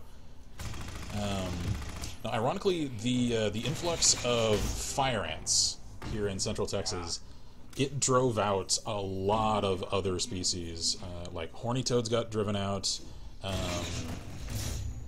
Tarantulas got driven out. Several other species of ants got driven out. And several others, I don't remember exactly. I think there were some ground-dwelling owls that were also driven out. Sounds very similar to what's still currently happening in northern Australia with the cane toad. Yeah. And yeah, so I don't know how much of how much of it is known elsewhere, but basically, in either the late 1800s or early 1900s, maybe even more recent than that, but the sugarcane fields in northern Queensland were getting ravaged by cane beetles. So the powers that be thought it would be a good idea to bring in another species to control said beetle. Because that's always a great idea. Toad. Yeah, that's never gone. When has that ever gone well in human history? We've done that in so many places and so many times, and it never works out. Exactly. But alas, they brought these things in, and almost immediately they realized their major error. The cane beetle resides at the top of the cane stalk. The cane toad, the fat, ugly things that they are, they live at the bottom. Right. And they cannot jump more than a couple of inches, and that's if they try. So they're not effective predators for these things at all, then? No. They are, however, very effective against pretty much everything else. Oh, great. So they basically eat and hop their way west. And they're still going. Jeez. They've now marched clean across Queensland. In the last couple of decades, they made their way completely across the Northern Territory. Wow. And are now starting to encroach onto Western Australia. Oh, geez, so they have crossed the continent then. They're about 2/3 of the way across the northern end of the continent. Jeez. I think the really sucky thing about these things is not that they completely decimate any environment that they encounter because of their eating and their breeding and burrowing and such. Yeah. They are extremely poisonous. Oh! So they only secrete poison when they are attacked. Oh, great. So, say dingo or snake or something bites a hold of cane toad. Cane toad goes, oh shit, poison. Yeah. There are so many photos of dingoes and snakes and things dead with these cane toads halfway down their throat. Jeez. So it's that fast acting then? Yeah. Now, if something dies due to the poison from those things, and then other things eat the thing that died due to the poison, is the poison virulent enough that it will then affect other things that eat the dead thing? I'm not 100% sure. Wouldn't be surprised. Because that could have a cascading effect. Yeah, I believe there's only one species of python in the Northern Territory that is actually immune to the cane toad poison. Yeah, Any other predator will just kill it and die. Yeah, the closest invasive species story to home for me and my family, speaking of snakes, is when my mom was with the Navy and was stationed in Guam decades ago. She used to track submarines during the Cold War. That was her fun job. Guam was one of the U.S.'s major listening stations for the Pacific. Then around the time that she was stationed there, anacondas had recently accidentally gotten introduced into the local ecosystem. She had never heard of anacondas, didn't know what they were. She already hates snakes, mind you, and she grew up in the deserts of Texas where the largest snakes you've got to worry about are rattlesnakes, and they can get largish, nowhere near anacondas, though. And so, the day that she learned what anacondas are is when she was driving from her apartment complex to the compound that she worked at, which involves a several-mile stretch of just driving through thick jungle on a straight road. Well, in the middle of this straight road, miles from the complex that she actually worked at, so middle of friggin' nowhere, she encounters what she thinks is a speed bump. Now, it just so happens that there was a supply van coming in the opposite lane at the same time. They each stop just shy of this speed bump, kind of look at each other weirdly like, who the hell put this? Was this here yesterday? No, there's no way this was here yesterday. This is weird. They slowly roll over it. Each of them stop, look in their rear views, throw it in reverse, roll over it again. So that's her sedan and this supply van. As they each have now rolled over it twice, the snake just starts to slowly slither off into the jungle, and she's just sitting there like, nope, nope, nope, no, no, no. So she gets in, reports to the... Oh, yeah.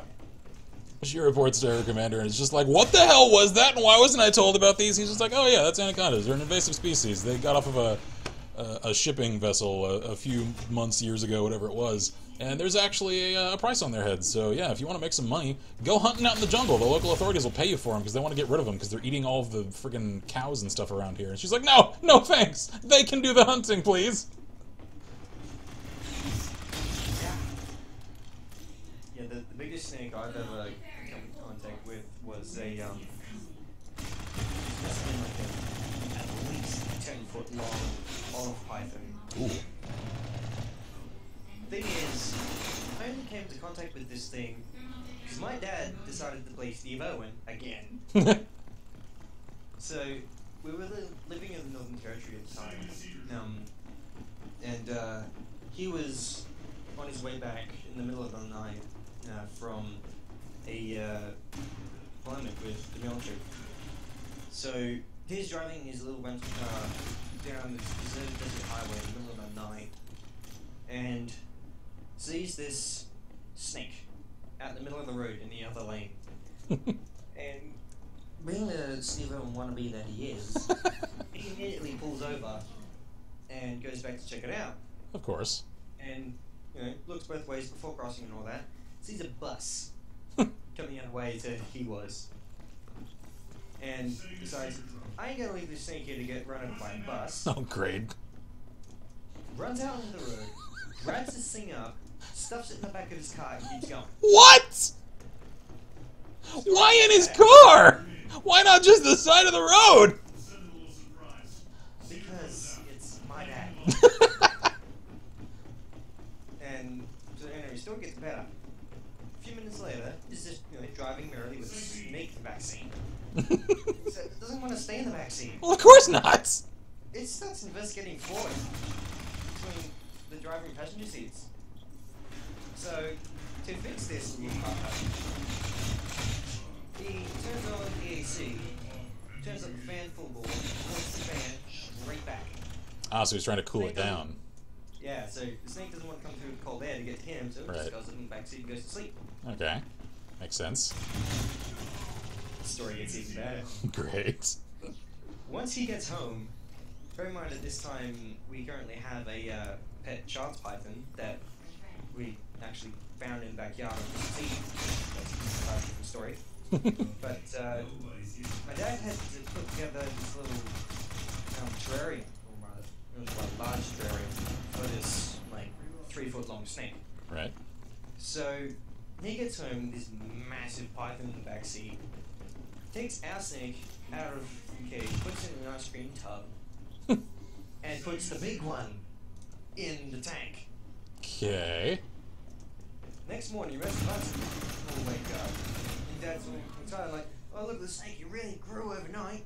And we see this thing, bear in mind, this tank is about 6 foot by 2 foot by 3 foot tall. Okay. How secure is the lid? It's about half-inch thick particle board. Solid. So Okay, alright. it's heavy, but big snake. Yeah.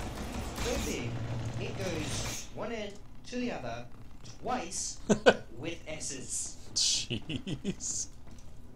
And so we're all like, holy shit, what happened to our snake? So yeah. And we ended up keeping the thing for about 3 months. We started breeding rats to feed the fucker. Jeez. And the only reason we got rid of it was because Mum finally got the shit of it and said enough enough when one night, yes, you're concerned about Alec, it got out. Yeah. Yeah. And it started slithering down the hallway into my parents' room. Oh.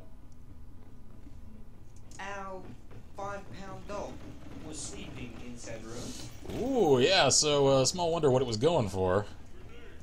Snake past the dog's bed, Ah. and was actually making its way around to my other side of the room when she woke up and saw that snake.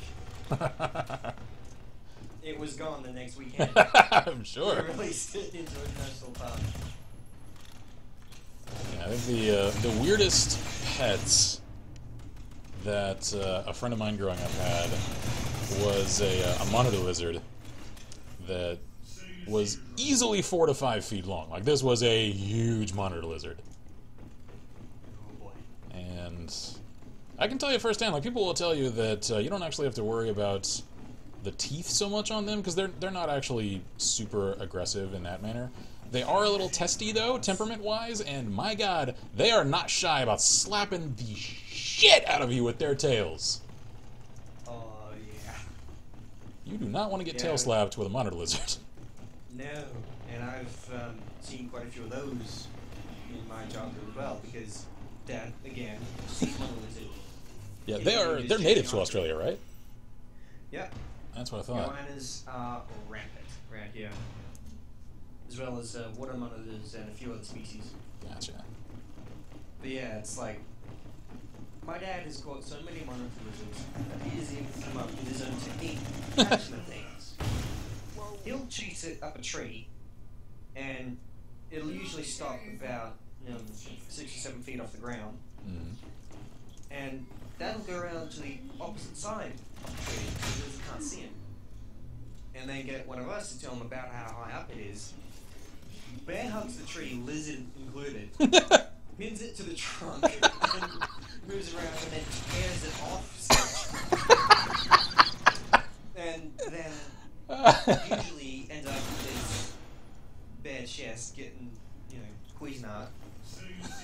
And then maybe a mild concussion from the tail. And just like, hey kids, have a look at this. That's cool, Dad. Are you aware that your dad is the most clichéedly Australian man in the world? Yeah. And I think part of the reason why he is such a Steve Owen wannabe is because his name is actually Steve. Ah. Yeah, it's like everywhere we go across this great southern land, he has to seek out and catch and photograph any crazy creature, usually reptiles, that he comes across. Yeah, he has fun though. Yeah. And he's still alive, so he's doing something right. Yeah, there's that. Being in an Air Force family, growing up, I've been all across this country and seen many a weird thing. Yeah, I'm sure. As far as creatures go, probably the weirdest one was when we were on holiday at Ningaloo Reef, which is pretty much as far west as you can go on the mainland. Mm-hmm. And we were camping right on the beach. And one night, one of us finds this ghost crab just wandering across the sand. And as its name suggests, it is complete pale white. Yeah. Except it has what looks to be a smile emoji on the back of its shell. Okay. In black. It honestly looks like soot, as if someone's caught it and taken a lighter to it. Yeah. And then the next night we go for a walk on the beach, and we find about 30 of these things with the exact same pattern. So either someone is very diligent with their liner art, or these things just evolve this weird smiley pattern. Yeah. Back in the shell. Yeah, some animals do. Like there's the moth that's emblematic of the Silence of the Lambs series that has like a friggin' death's head pattern on its shell. Yep. Yeah, I've heard of ghost crabs. I've never actually seen one though. Quite interesting.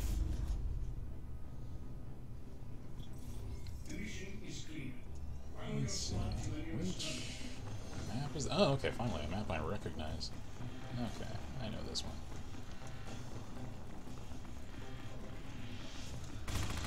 Yeah, the wildlife update that has us most concerned around here is that we've confirmed with game cameras placed on 3 different points around our country property that we have not just bobcats, we have an adolescent mountain lion that sometimes comes onto our property.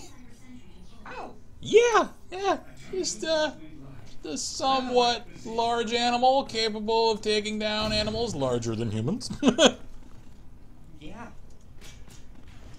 So that's why we all kind of agreed on the rule of, okay, since we know that thing's around here, nobody hikes around alone without a sidearm on them, because, ooh. Yeah. It's like, as the meme goes, Australia does have a lot of dangerous critters, but thankfully, no big ones. It's like, the largest predatory animal native to Australia is certainly the dingo, which is, you know, above average sized dog. Yeah. And they're more dangerous due to their numbers, right? Yeah. And, well, not anymore, really. They're effectively extinct, really. Really? Yeah. I know there was a large push in the 90s to really lower their numbers. I didn't realize they were getting that low, though. Yeah, there was that, but that was overturned in years. But just the amount of breeding that they've done with domestic dogs, like even in the wild, genetically pure dingoes basically don't exist anymore. Interesting. Which is really sad, actually. Yeah, I was not aware of that. Yeah, the dingo is the largest predatory animal in Australia, and the largest native animal period is definitely the central red kangaroo. And honestly, they're probably more dangerous than dingoes here. Yeah, I've seen a few videos of the injuries people have sustained from kangaroos, and they could jack somebody up. Yeah. Like, their kicks can crush skulls. And their claws are sharp. I didn't even think about that. Yeah, they would have claws. And it's like, probably seen footage of male kangaroos fighting each other. Yeah. Yeah, how they tilt their head back. Uh-huh. Yeah, they do that so that they don't gouge each other's eyes out. Yeah. Yeah, I also saw footage in a video a few weeks ago of, I don't know what must have predicated this, because it doesn't seem, at least, like ordinary activity. A kangaroo that was, like, determined to just, like, claw its way in some lady's front door, and she just had, like, one of those glass and screen sort of doors, and it's just, like, whanging on the glass and scraping down, and it's just like, that's friggin' horror movie material, man! Yeah, just like deers, kangaroos have, that, oh, they're so cute and adorable sort of look to them. But nah, they are mean sons of bitches.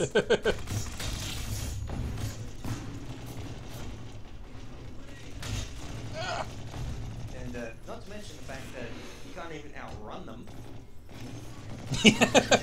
Not only are they fast, but they are efficiently fast. Yeah. I've never actually seen one on the move. Like, I've seen them in a few zoos here in the States. They're usually in fairly small enclosures, though, so they don't really get up to speed, as it were. Yeah, they do that sort of like crawl around that they do. Yeah, it's just sort of a little hop in one direction or another. They don't really get moving, though. So once they get moving, they're not just fast, but they're using almost no energy because their tendons are such that they waste very little energy with each stride. Well, and each stride is so long. Yeah, most of their movement is actually hang time. Yeah. They can cover a lot of distance very quickly and very easily. Yeah, like the species here in the States that catches a really unfortunate rap that is pretty much completely unwarranted is wolves. Because Everybody's like super scared of them as these ultra dangerous creatures that, like, if you see them, run! And like every RPG, they're the low level enemy, and they're just always like auto aggro. And it's like, no, that's not the way wolves are. I actually got a mod for Skyrim that so allowed me to set the temperament of all the creatures so that the wolves weren't auto aggro. Yeah, like you would have to provoke it. Yeah. Because like as far as unprovoked attacks on humans since 1900 here in the States, it's single digits worth of people. Mm-hmm. I think the last count I saw was like 5.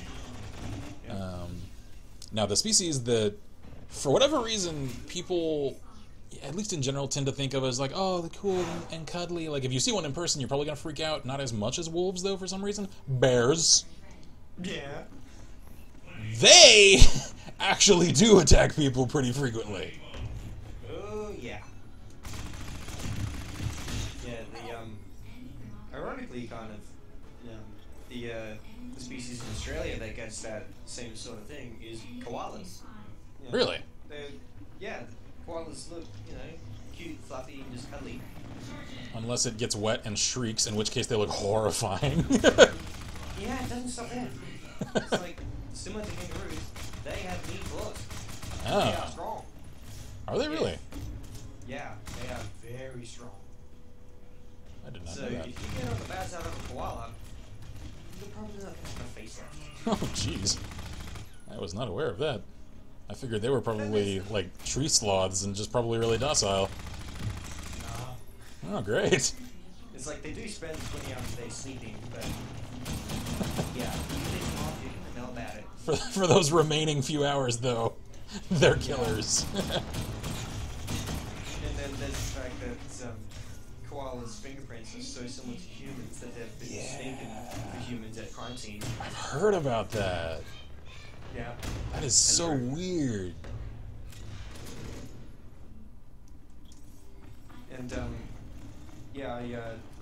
came out in the True or False series a few months ago, but the reason why they are mistaken for humans so easily is because you can't really tell size from a fingerprint, especially at a crime scene. Right, It's usually right. a part of the print. Yeah, it's a partial print. But yeah, they are similar enough that they are mistaken for humans. Huh. It's so weird that, like, that one specific aspect of their physiology would so closely mimic that of humans. Especially considering that they're not even remotely related to humans. Yeah, exactly. Like, we're not even part of the same... Yeah, we're not even part of the same, what would that mean, like, family or genus? I don't remember. I'm rusty on my biological terms. Yeah. Basically, it's like humans are placental mammals. Koalas are marsupials. Yeah. It's like the connection is pretty much none. Mm-hmm.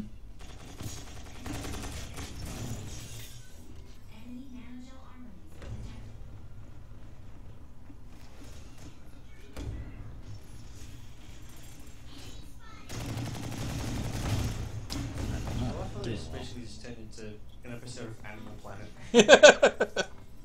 Well, chat's kind of dying off, and we don't get the opportunity to chat much, so I'm fine with it. Ow! That's painful.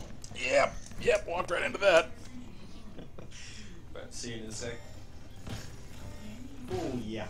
I look like I caught it in the friggin' throat. Yeah, that would not be very pleasant. Especially if it was, like, middle of the neck. You would live just long enough to feel it.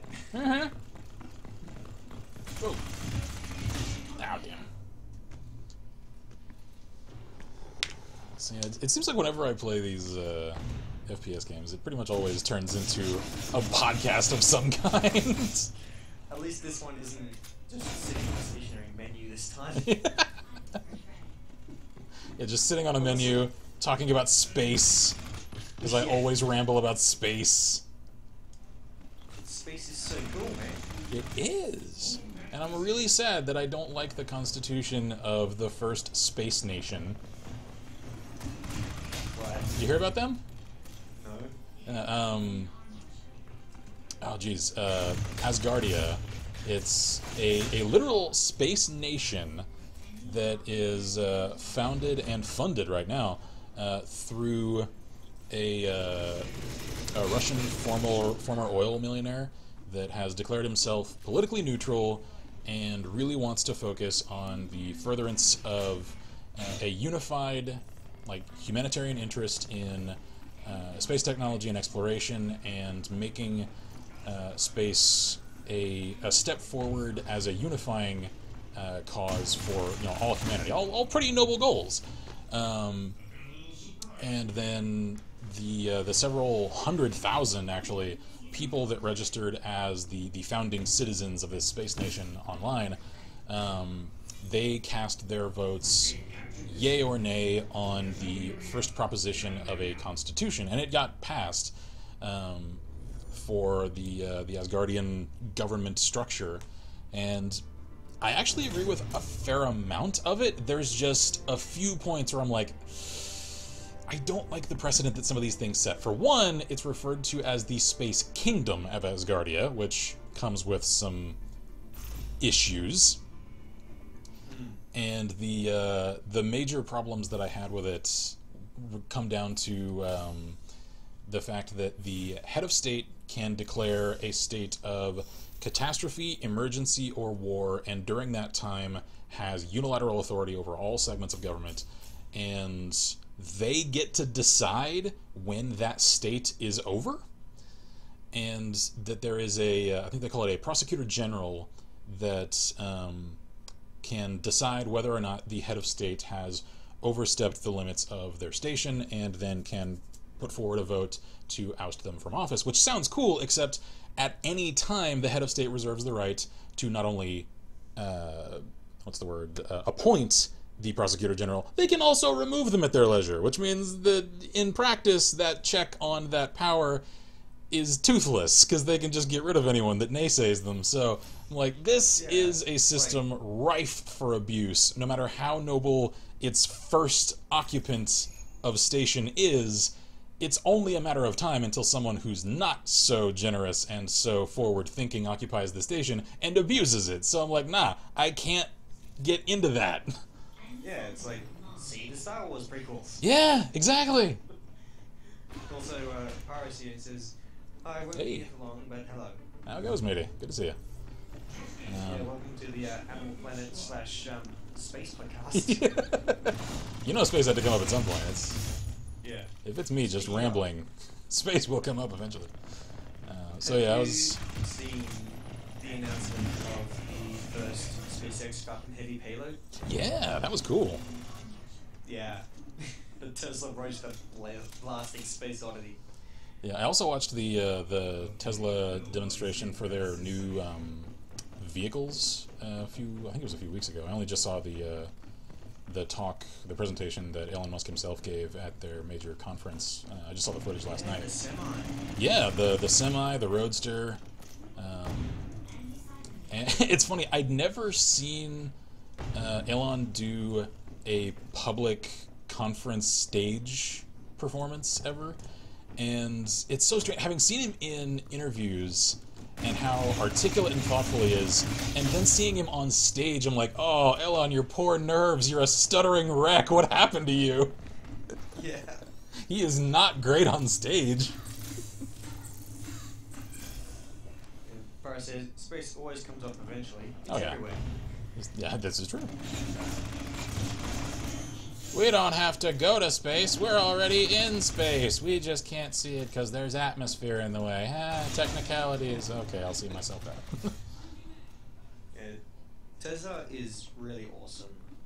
Yeah, they're doing really cool things, and like they catch some flack from like more conservative folks for the fact that the company is not on its own sales merits actually making money. They're only staying above the profit margin due to the massive government subsidies that they get for forwarding green technology and stuff. Which, at the risk of delving slightly into political topics, just more as an observer though, without passing judgment, it's no mystery that green energy and stuff is not a huge priority for the current administration here. So it stands to reason that there's a very real risk that those subsidies could go away at any point in the near future. So it seems like a calculated and smart move of Elon and thus Tesla to concentrate on more short-term gains with regard to the development of the Semi, of the Roadster, of some of their other systems, because those are things that are actually going to make them real money soon, which means that even if those subsidies go away, the company can still stay afloat, which I think is very smart. Well, if the American government pulls their subsidies, they might be able to get some from the Australian government. It wouldn't surprise me. Yeah, I'm not sure if you've heard, but South Australia over the last couple of years has been struggling with an ever-increasing power shortage. Okay. So it's like they're having to run many more plants at capacity or higher just to meet demand. Wow, I was not aware of that. So Elon, being the awesome trooper that he is, steps in and says, right, Tesla is going to build you the mother of all lithium-ion batteries in 100 days installed, or it's free. Whoa. And they did it. Wow. They beat the deadline, and it was free. Holy crap. So South Australia now has the largest battery in the world, subsidizing their power grid, Wow. and they didn't have to pay a cent for it. That's awesome. Talk about ingratiation of goodwill. Good lord. Oh yeah. Well, good on them, because stuff like that, people will remember. Yeah. And when it comes time to, if funding does get pulled from one source, if you ask for it for another, people remember those kind of favors. So, again, like, as eccentric as the guy can seem at times, he's very smart, and he knows how to run companies. Yep.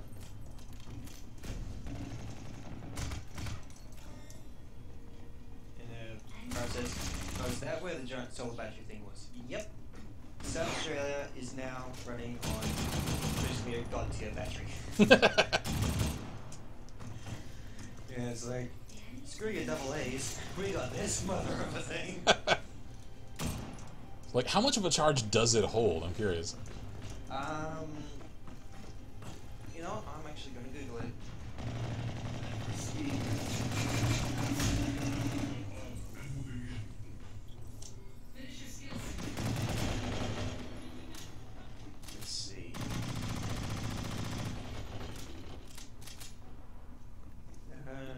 Capable of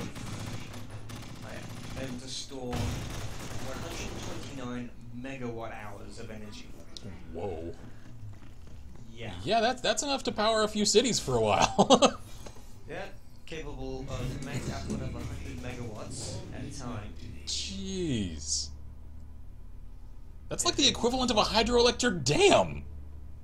Yeah. Good God.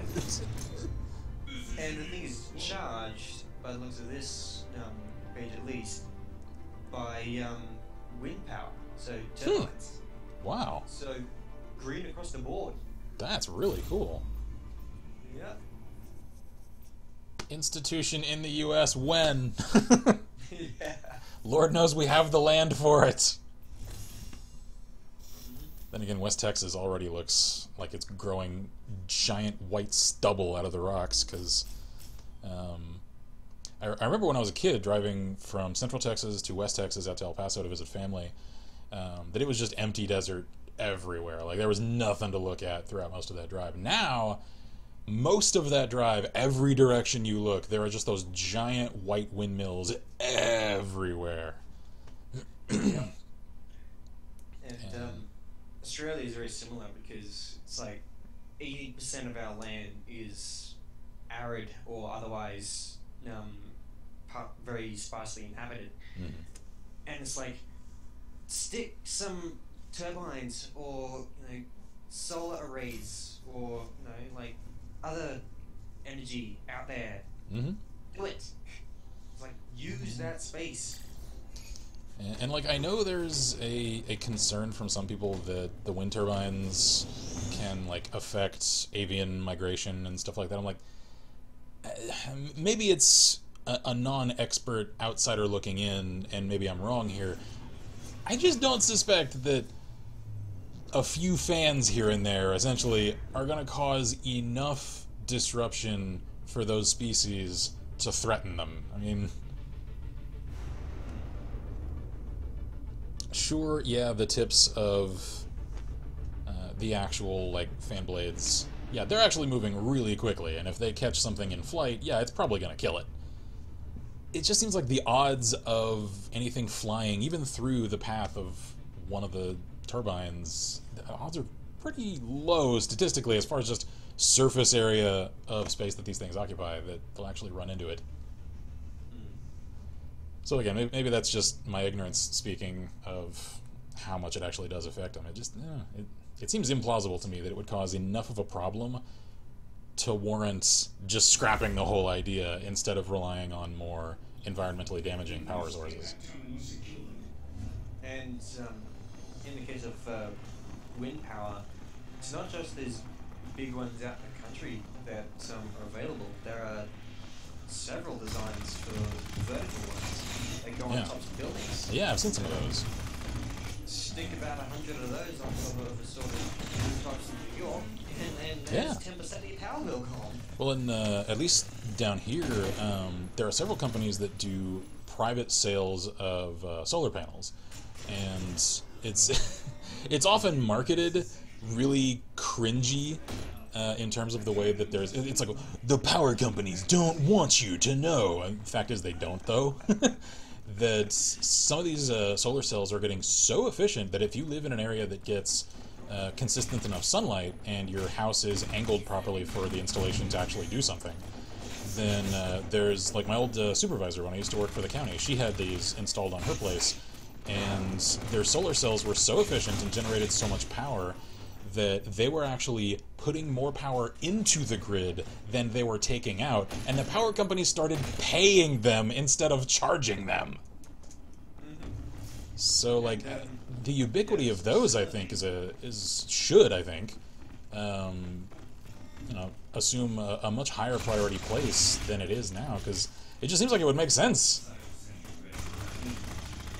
I'm not sure how that is set up in the States, but here in Australia we have a similar thing, except ours was instigated by the federal government as incentives for people to go out and buy these systems. Ah, gotcha. Problem is, in a couple of years into the project, they lowered the rebate. So you were getting less per watt that you were putting back into the grid. Right. So it would take that much longer for the system to pay itself off if it ever did. Yeah. So that just lowered the incentive across the board for anyone to get new ones. Yeah. So there's a span of about 5 years or so where every new house had a quite sizable solar system on it, because it's like you would get a size that gave you what you needed and then a bit more, so that it would pump that bit back into the grid, Right. and you'd be able to reap the rewards of the rebate. But since they lowered it, people are getting smaller systems which they get installed. Ah. The process got to go for a bit. In Germany this year, the German government had to start paying people. As for a few days, the country was just running on solar panels. Wow. Houses and stuff. That's awesome. Yeah, okay. It's a nice little proof of concept, essentially.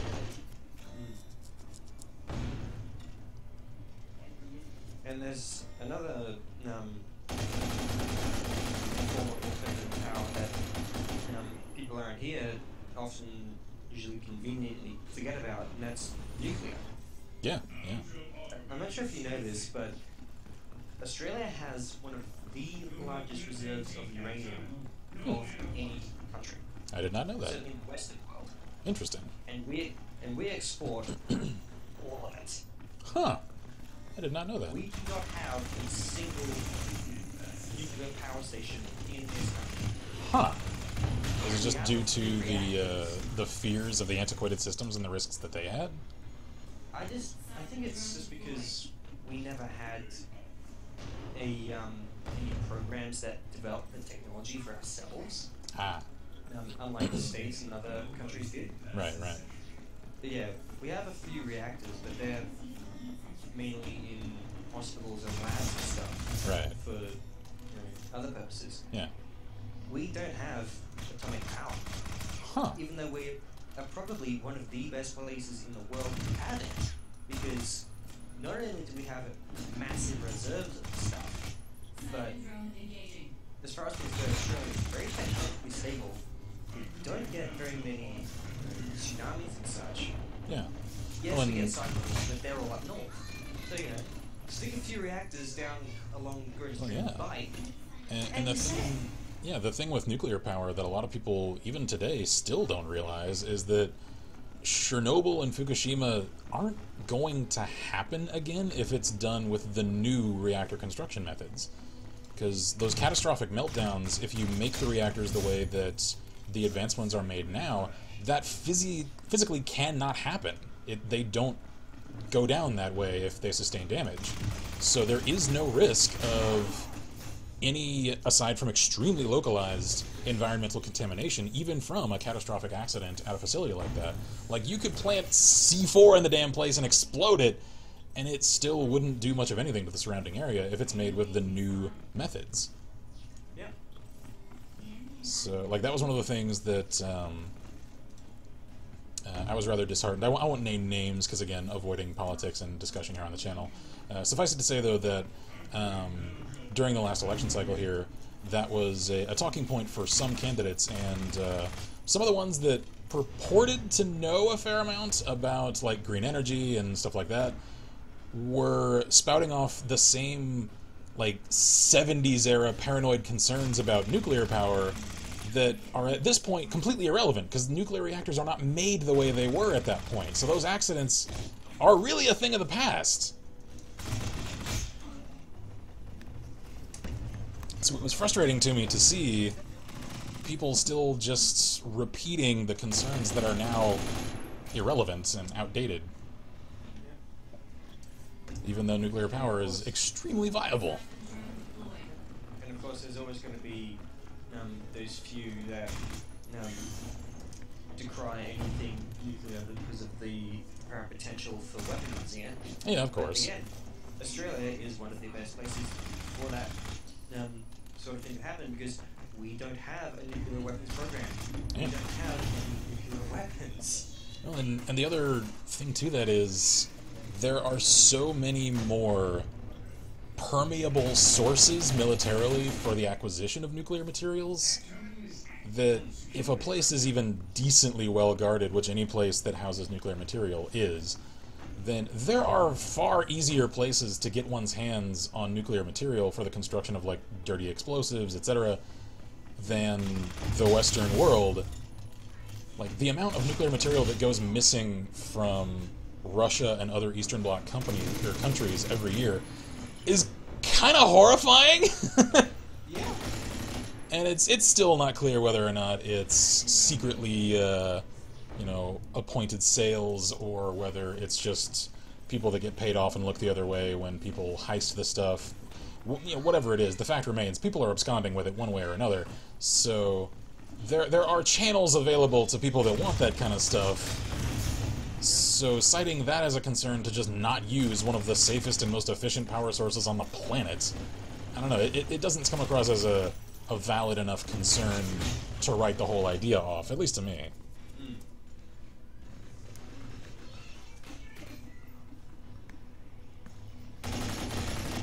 Another thing that a lot of people who only get their info from the news and Google seem to forget is the type of uranium that is used in a power plant cannot be used in, like, a thermonuclear Yeah, it's not weapons grade plutonium. or uranium or whatever it happens to be. Yeah. It cannot go super critical. Yeah. Like, that's why there's the differentiation of weapons grade versus non. Yeah, that's expecting people to have a detailed and nuanced understanding of a complicated topic, though, which, as we've all learned in the last year, that's above the expectations of the average person anywhere, so... Yeah, it's like the average expected intelligence is about, let's say, 5th grade. Yeah. Like I said, the relevant to my story earlier, the average reading level here in the United States is 6th grade. And honestly, I think so is the average intelligence level. And it's weird too that there are so many people here, like in the States and especially abroad, that don't know what to some of us is really fundamental knowledge of how the system works. Like, I don't necessarily, don't mistake this as judgment of any kind. I just thought it was weirdly strange and very telling of how much is actually talked about. As much as everyone around the world, because the actions that happen here in America, they do affect the rest of the world, so I know everyone talks about us. When Vi's cousins were here last year, and it was during the height of election season and all that, so, the talk on everyone's lips was that topic. And they were never made aware, in all of the foreign news coverage that they had seen about everything surrounding it, that the U.S. has third-party options to choose from. The Green Party, Libertarians, others, or the what is it? The Cyber Party that John McAfee runs. Whew! That's a meltdown waiting to happen.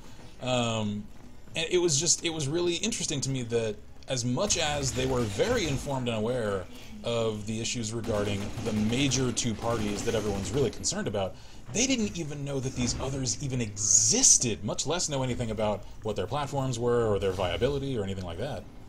Yeah. Very similar thing here in Australia. It's like, I guarantee you don't know that we have had a little party that is called the Sex Party. What? You heard me right, sir. Oh, wow. We have had on our ballot papers the Sex Party. They sound like a fun time. Is this referring more to the physiological use of the phrase, or are they just really free about themselves? Honestly, I think it was, I'm going to bet that it started out as a joke or a dare. Ah. They got in and decided, you know what, let's see how far we can go. So is it just like a counterculture, hyper-liberal sort of thing, or what? Basically. Okay, gotcha. Yeah.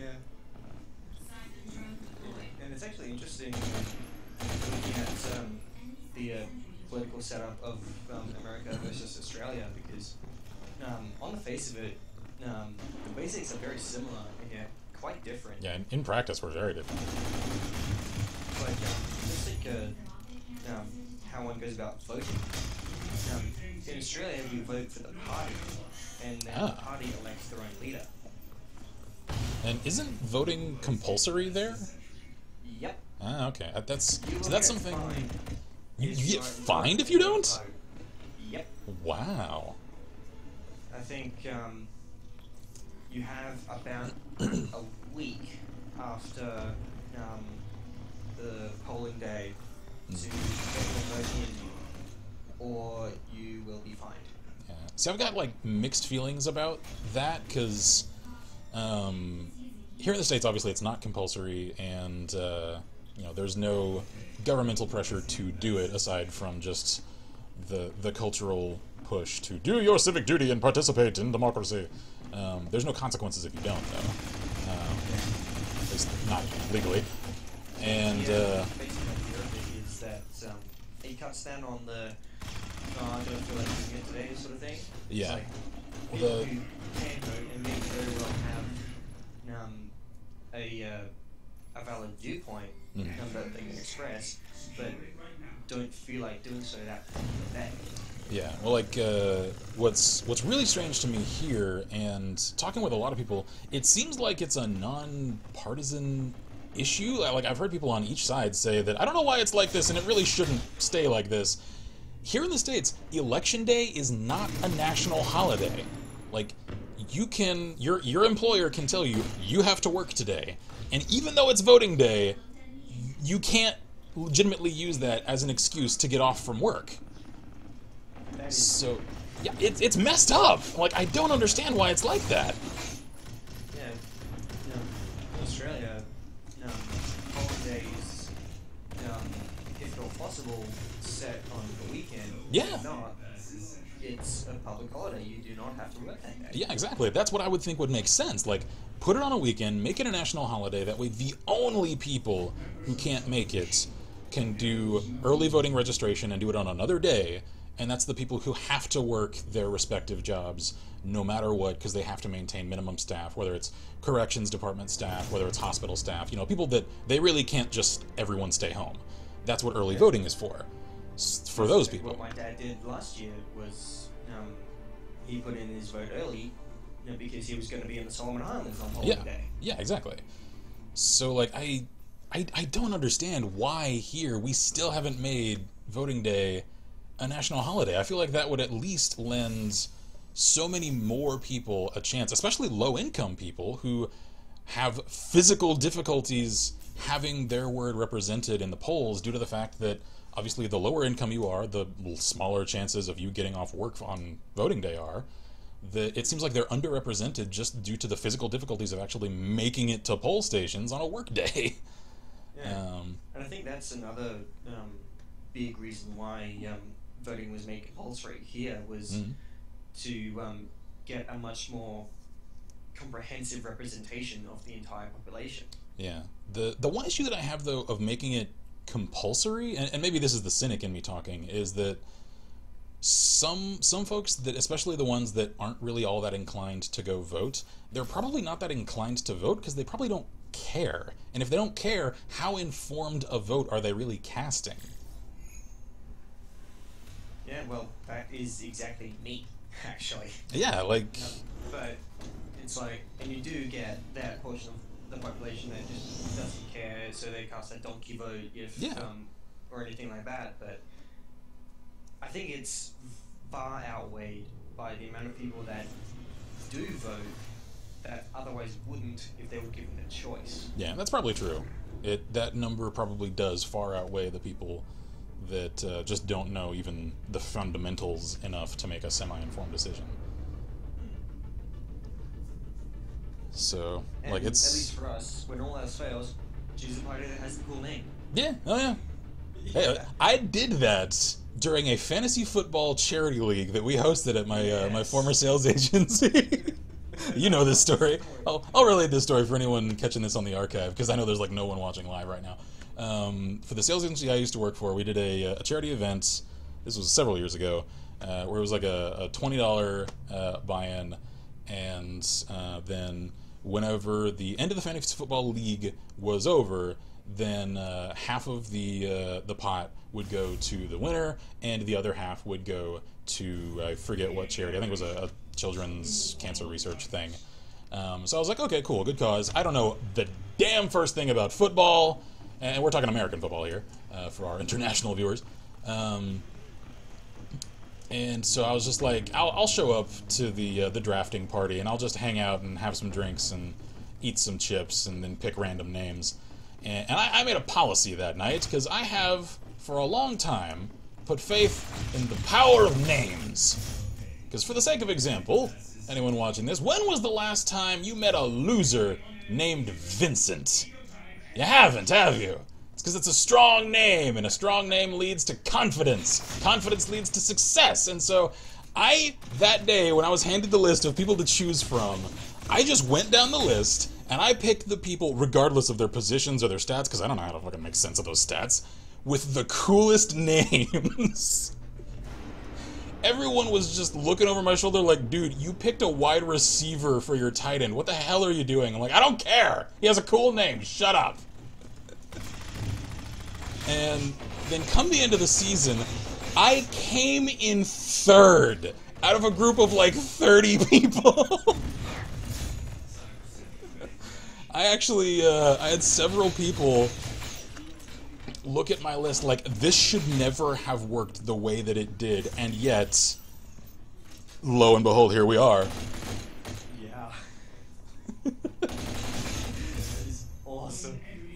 That was such a good time. I expected to come in like dead last, and then we got the results, and I was just like, oh, well, would you look at that? Interestingly enough, I actually prefer American football to rugby or AFL. Yeah? Yeah, because, I don't know, it just seems to have a much better atmosphere and culture about it, because, I don't know if you've... Except for this year. Well, in general. Yeah, in general, yeah. I don't know if you've seen much at all of rugby or AFL, but... I watched several rugby matches in college. That's about it, though. It was very much massive, jacked dudes slamming each other around the field for 2.5 hours. Are we sure we're not talking about American football here? There are no pads. Oh! Yeah, it is a skin-tight t-shirt and shorts and knee-high socks. That sounds comfy. Yeah, and they wonder why concussions are so rampant. What, do they not wear helmets? Nope. Oh! Yeah, that's a small problem. It's literally t-shirt, shorts, socks, and boots. Huh. Nice. And the violence doesn't stop off the field either. It's like every week there's a new news story about some rugby or AFL player that's gotten himself arrested at the bar the other night. Jeez. Or is knee-deep in, So, the stereotypes about violent rugby players are true, then? Very much so. Ah, I was wondering about that. And then I look over at American football, and at least from what I've seen, it is much more a sport. Tactics and Yeah, oh yeah. sportsmanship.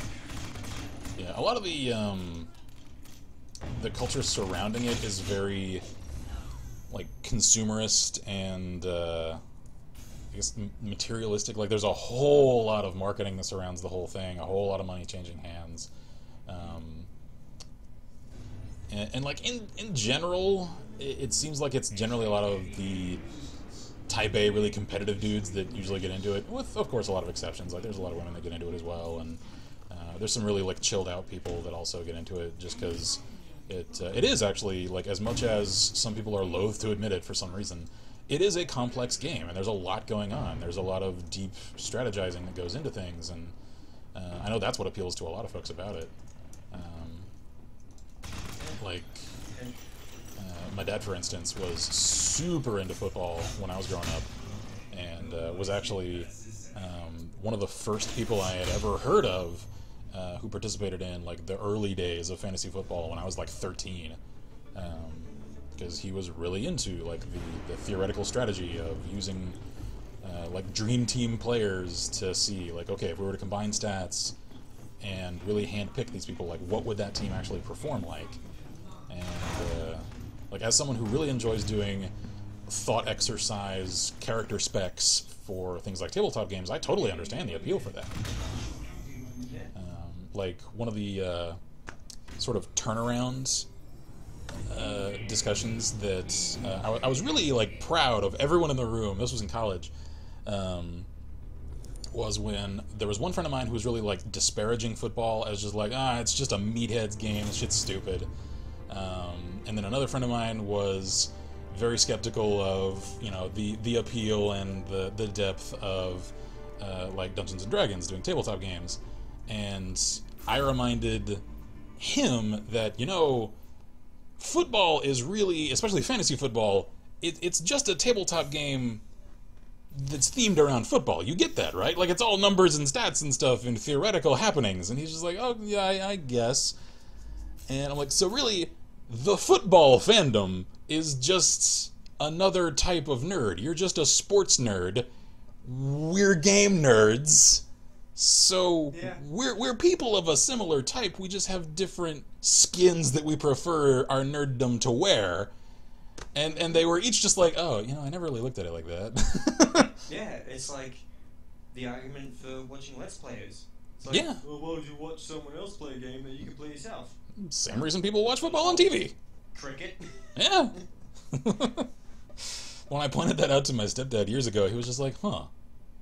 Yeah. well, isn't the whole point of it, like, you actually playing it and feeling cool? I'm like, isn't that the whole point of football? You feeling cool on the field, knocking people around and doing long passes? Same thing in a game. If I pop someone 500 meters out in a competitive FPS, it's the same kind of thing. Huh. Like, there you go. You just see the wheels start to change gears and turn in a different direction. Yeah, exactly. Yeah. Power's back, and he's got a long post here. It says, sorry we've moved on from the power thing, but the power situation in Scotland is kind of a mess. We have hydro that we only seem to use when a football game is on, and then never upgraded the power grid, so we have to turn off the wind turbines when they make too much power. Maybe if we fix that, we wouldn't have to import power from Europe every time an episode of EastEnders ends and people turn on kettles. I've heard about this. So have I. In the UK, they have to time the power grid to goose the power when an episode of a sitcom ends, because everyone gets up and turns the kettle on. That's awesome. Awesome. Yeah. So Curiosity. British. Oh yeah, like that is aggressively UK. Yeah.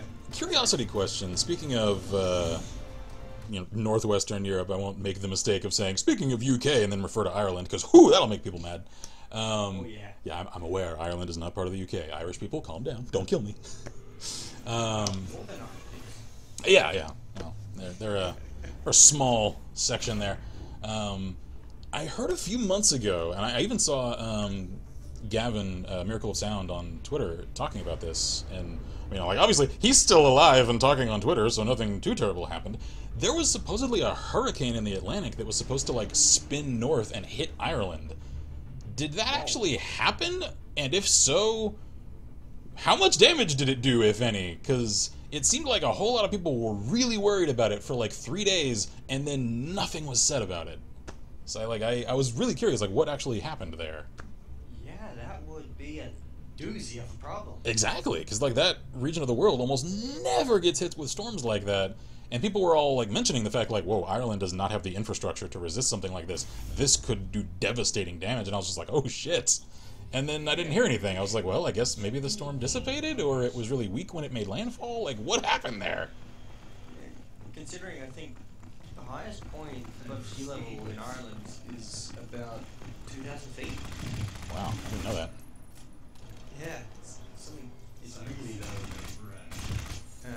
Process it definitely did. We never seem to get hurricanes, or at least our hurricanes are just very windy days. Yeah, I know it's very abnormal for that region to get something like that.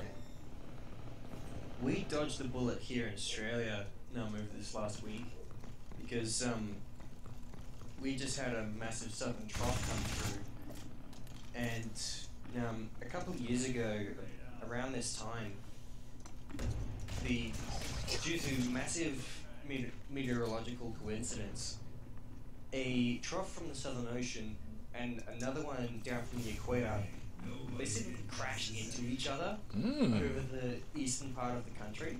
Joy. So for about a month and a half, the entire eastern coast of Australia was just drenched. Ooh. Whoa, God. So yeah, we had another one of those southerlies come up this last week. Thankfully this time there wasn't a northerly to meet it. Yeah, that's like when Hurricane Harvey hit the Texas coast, and like it did substantial damage on impacts. The real damage came from the fact that it just sat there for like 5 days just dumping rain. And just the accumulation of floodwater from all that did tremendous damage. Yeah, it's like the destruction that makes like that like the initial happening is only the tip of the iceberg. Yeah. It's like about 7 years or so ago, a massive cyclone went through pretty much the exact middle of Queensland. Ooh. And that's right in banana country. Yeah. So we were basically paying $10 per banana after that cyclone. Jeez. Destroyed all of the farms. Yeah, it's like after this hurricane season, and after having for the last several years actually had drought conditions here in Texas. My mom and my stepdad, who are now retired and doing farming instead of police work, one of their primary crops is pecans. And one would think, oh, getting a whole lot of rain this year is probably a good thing. Well, none of that rain happened during the point during which the pecan trees actually needed that moisture.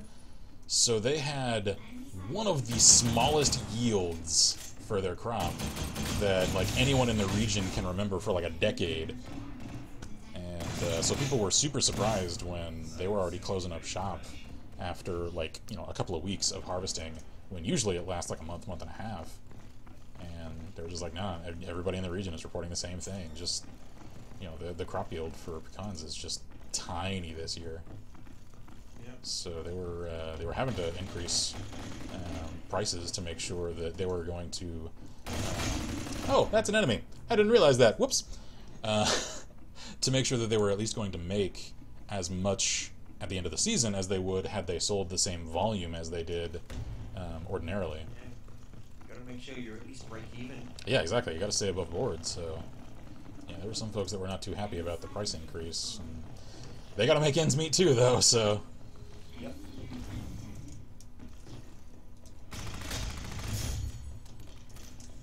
Yeah, it's like, it's not about how much rate you get, it's when you get it. Yeah, exactly. Because different crops need it at different times, and it can make all the difference.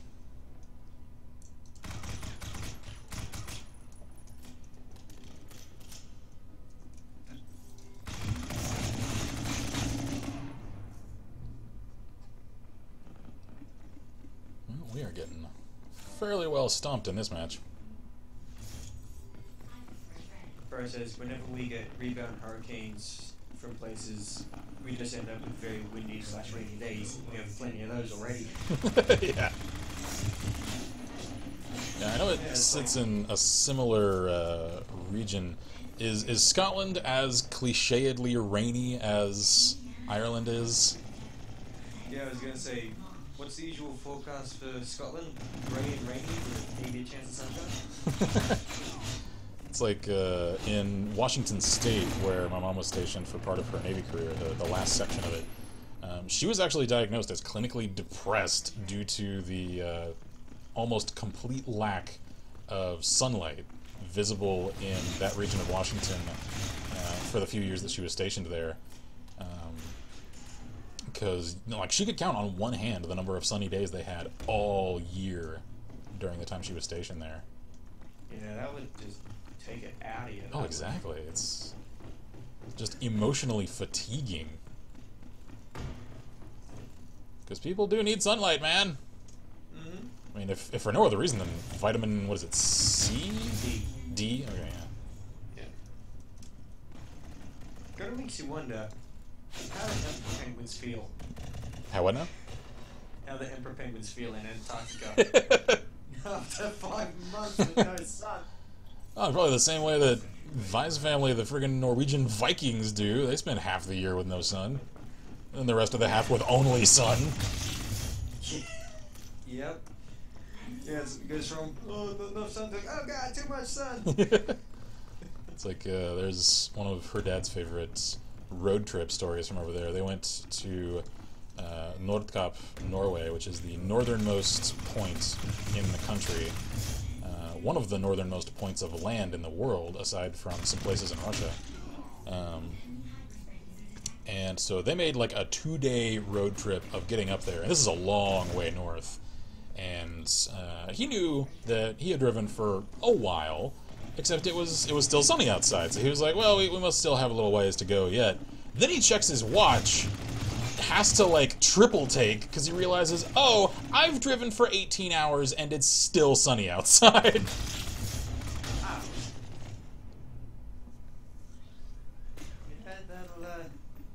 That'll put you through the ringer. Oh yeah. There's a city in Norway too that sits sort of in the valley of a fjord, and they ended up having to install these giant mirrors on one of the mountain faces nearby, so that during the part of the year where there is sunlight, it just doesn't rise high enough to crest the nearby mountains, that it could reflect the light off of the high points of the mountains down into the village, so that they could actually have a semblance of real sunlight, because otherwise, at no point in the year does this town actually get real sun. Why does that sound like it's set up to a supervillain plot? It kind of does! It sounds like the sort of place vampires would live. Yeah. Or even just the setting up of giant mirrors. Yeah, that too. That's definitely a little James Bond villainish. Burn the village to the ground. Focus the lenses. Make it all ash. Paris says about the weather and the storm. Yeah, we get most grey days than anything else, but rain is common, especially in spring, autumn, and winter. However, they do get a fair bit of sun in the summer and the odd day here and there. Gotcha. And penguins probably forgot what the sun is and forgot what dark is, so panic twice a year.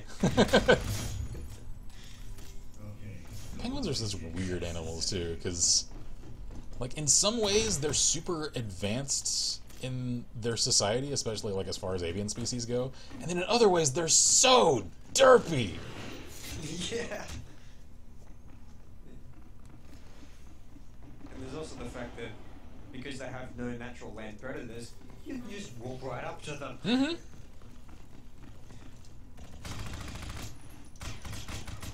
And Farah says, it's a lie, the mirrors are a secret Norwegian super laser.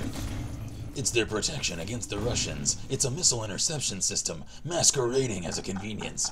They can shoot down any Russian missile. Just test them, you'll see.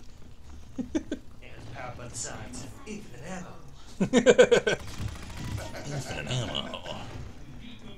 The Norwegians are clever. They masquerade their weapons.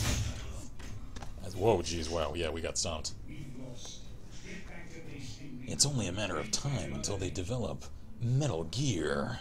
Solar-powered Metal Gear. So, a Gundam. Yeah, more or less. And Farah says, super advanced penguin. I mentioned a penguin with a telescope. How very dapper. Damn it, I can't do it. Monocle, top hat monocle. Damn you.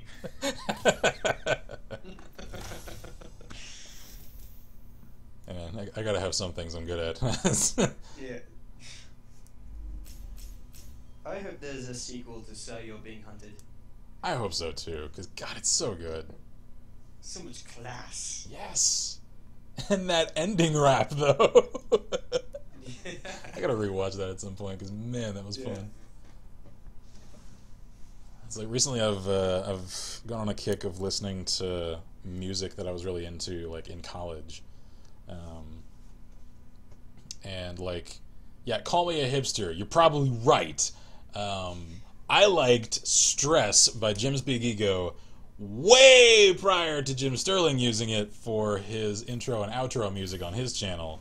Because that was like my college anthem. To this day, I can recite like the whole song. I haven't heard that one. We're going to look that out. It's so good, yeah. And what's funny is too, I first came across it during the age of YouTube when AMVs were still a thing. It's anime music videos. Yeah, they are too, and it's weird because I would have figured with like all of YouTube's crackdown on copyrighted material that AMVs were like the first thing to go, and for a while they really are like making a return though, which is strange to me. And strangely enough, even though it's an old AMV, there's a Cowboy Bebop AMV that uses Stress that is insanely well edited, that's still up, that I used to watch to listen to that song. It's just, like, if you search Cowboy Bebop AMV Stress, you'll find the video I used to watch. It's so good. So, like, since I've also kicked around the idea lately, I don't have the equipment for it, Once I do, though, and I want to start setting aside some money for it, I want to get a proper, like, music vocals recording mic and, like, an amp and whatnot, because I want to get into making music again, because I used to really have a passion for it, and I have not had the time or afford the hardware to do so in years now, and I really want to do it again. And I used to really enjoy covering songs. Like, that was half of what my old group and I used to do. And Stress is absolutely one that I want to do my own cover of, because I have such a close personal connection to that song. Yeah, they're awesome. And speaking of music, Bro says, the Scottish masquerader torture device as a musical instrument. Funnily enough, despite my surname being of Scottish origin, I'm the only one in my family that actually enjoys the bagpipes. Everyone else hates it. Yeah, it's weird. I've never encountered, aside from like didgeridoos, an instrument so polarizing in people. Like, I enjoy them, my mom enjoys them. We used to listen to bagpipe stuff when I was a kid. And then I put it on in my room when I was just like doing like math homework when I was in college. And my roommate was suddenly just like, turned that shit off. I'm like, what? You don't like it? Yeah, that's pretty much my dad. And also, Farah says, quoting you, call me a hipster. Stream freezes. Guess Kin's chicken gone into the hamster-powered mode. And then he posted in Discord that his internet crapped itself. So he's going to bed. Okay, well, if you see this, have a good one, man. Take care. Whoa.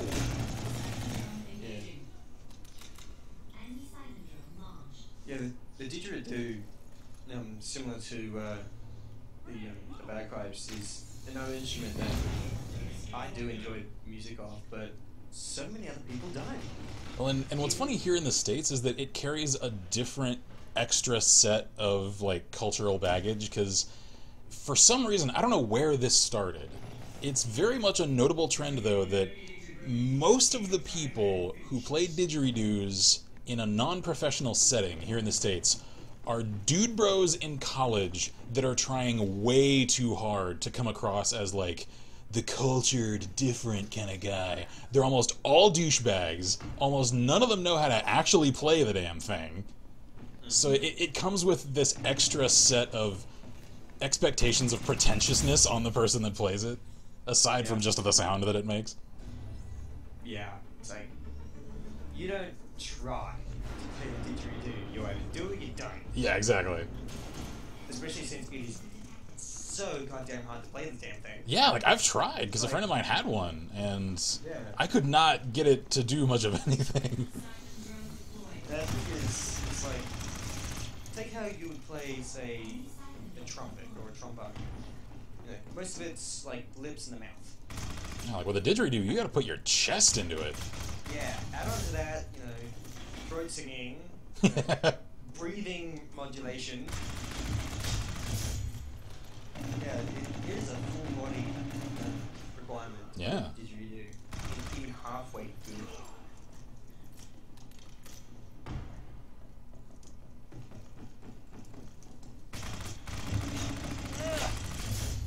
Yeah, like there was one instrument that a friend of mine started learning, and I could tell for him, and he was honest about it, that it started just because he has an absolute love for The Legend of Zelda. He started trying to teach himself how to play the ocarina. Which I can respect. I can totally get that. He was just so awful at it that anytime he tried to practice to improve, everyone's just like, stop! Yep.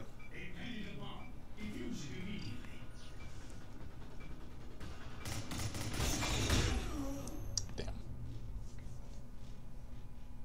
Although I have to say, watching so much Lindsay Sterling really makes me want to pick up the violin. Yeah, she has that effect.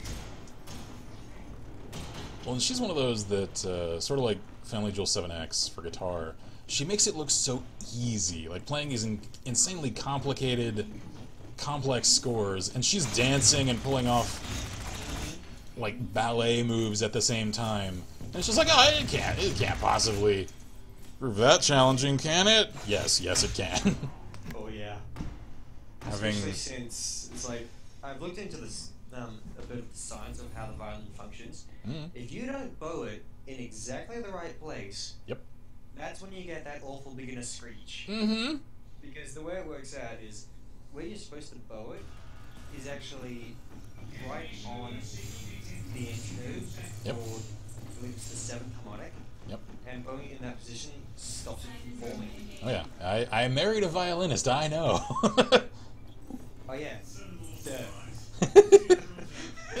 Yeah, it's weird because I'm prouder of her orchestral achievements than she is. I'm the one that'll constantly raise at parties and family gatherings, just oh yeah, she played Carnegie Hall. Yeah. And she's always just oh yeah, I did, didn't I? I'm like, yes, you did. Be proud of it, damn it. Yeah. Yeah, it's like no matter how much I want to, I know I'll never be able to learn the violin because it doesn't have fret markers. Yeah. And I tried to play the guitar, which does, and I still fail. Yeah, the only instrument that I've really excelled at was the bass guitar, the easy mode of guitars. I want to hear some of your music. Yeah, I wish I had digital recordings of our old stuff. It was in the days prior, just prior to when that was really getting common to do. So I really am inclined to start practicing music again. I just don't have the equipment for it right now. I don't even have a guitar right now. I used to. I ended up, when I was in hard times right after college, I sold my guitar, so... Ah, damn it.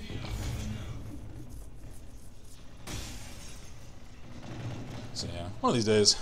And, I want to also get a good... Noah's given me some suggestions. Synthesizing program, sort of like GarageBand on Apple, to digitally simulate instruments that I can't play, and then dub in my own vocals and layer it and all that. Because I do still have a few of my lyric sheets and whatnot. Because the weird thing with the way that I used to write music when I was actually with a group is I never learned how to read sheet music. And I tried a couple of times, and it just did not make sense to me. So instead, I developed my own weird little in-house music language that I understood how to read just fine. If I handed my sheets to anyone, nobody could make sense of it. I was like, yeah, it's fine. I can relay what it means to you. Wow. I don't know, my mind just works in strange ways. So basically what you're saying here is you're the James Cameron of music. I'm not sure I'd go that far. Not yet, anyway. Hey, he creates his own languages too. Yeah, that's true. As did Tolkien and, to a certain extent, some of the writers for Star Wars. But I don't think any of them went quite as far as Cameron did. Tolkien did. Tolkien absolutely did. He was a linguistics professor who actually made his first few fictional languages as fun for thought exercises, and some of his friends were the ones that were just you need to use these for things. Yeah. And so that was actually part of the impetus for him to start writing some of the stories that he did, was just a place to put these fictional languages.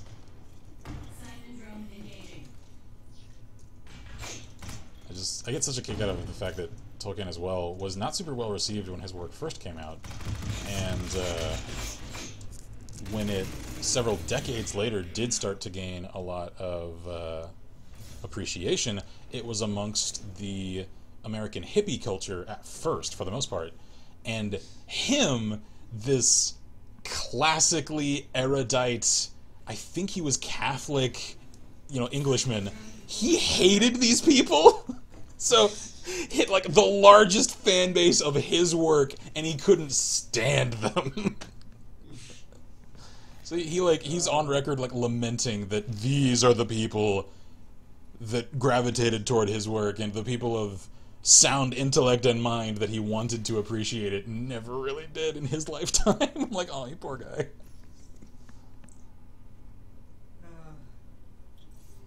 True art never appreciated within its lifetime. Yeah, usually not.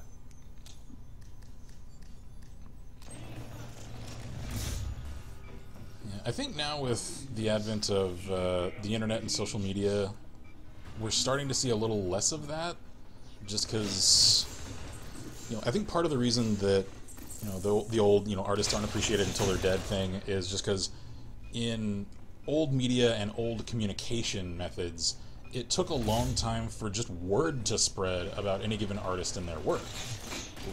Now it's instantaneous. Yeah. So, like, if you have any sense of marketing and how to get word out about what you're doing, you can probably find the people around the world without the, 6 degrees of separation thing that it used to take to enjoy your stuff and to hopefully succeed at it.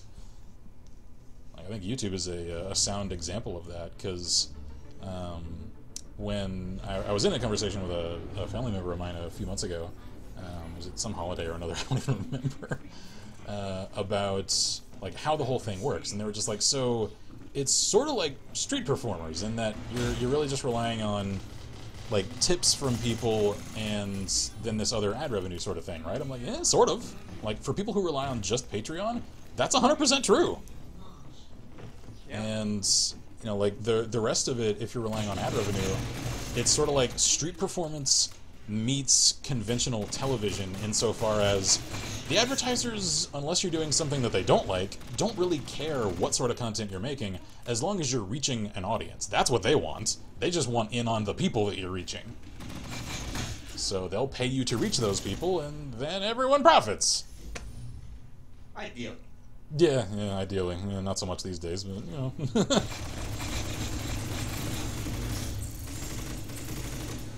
I have a potentially naive hope in my head that all of the issues that are currently affecting YouTube will probably come to a head at least once more and then finally start fading away and start to return to a sense of normalcy. Because I feel like we can only have so many insert word here -gates yeah. until the system planes out and finds an equilibrium again. He's hoping 2018 will be the year the world finally gets over itself. God, I hope so.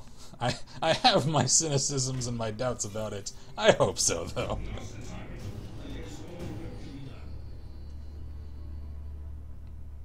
I am determined that it's the year that we're finally going to friggin' succeed with this channel. It's why I'm shaking things up, trying new formats. We're launching the side channels to continue creating the same content that everyone's enjoyed, and yet also approach this more realistically, financially, and all that. So I'm hoping we'll see some cool results out of it.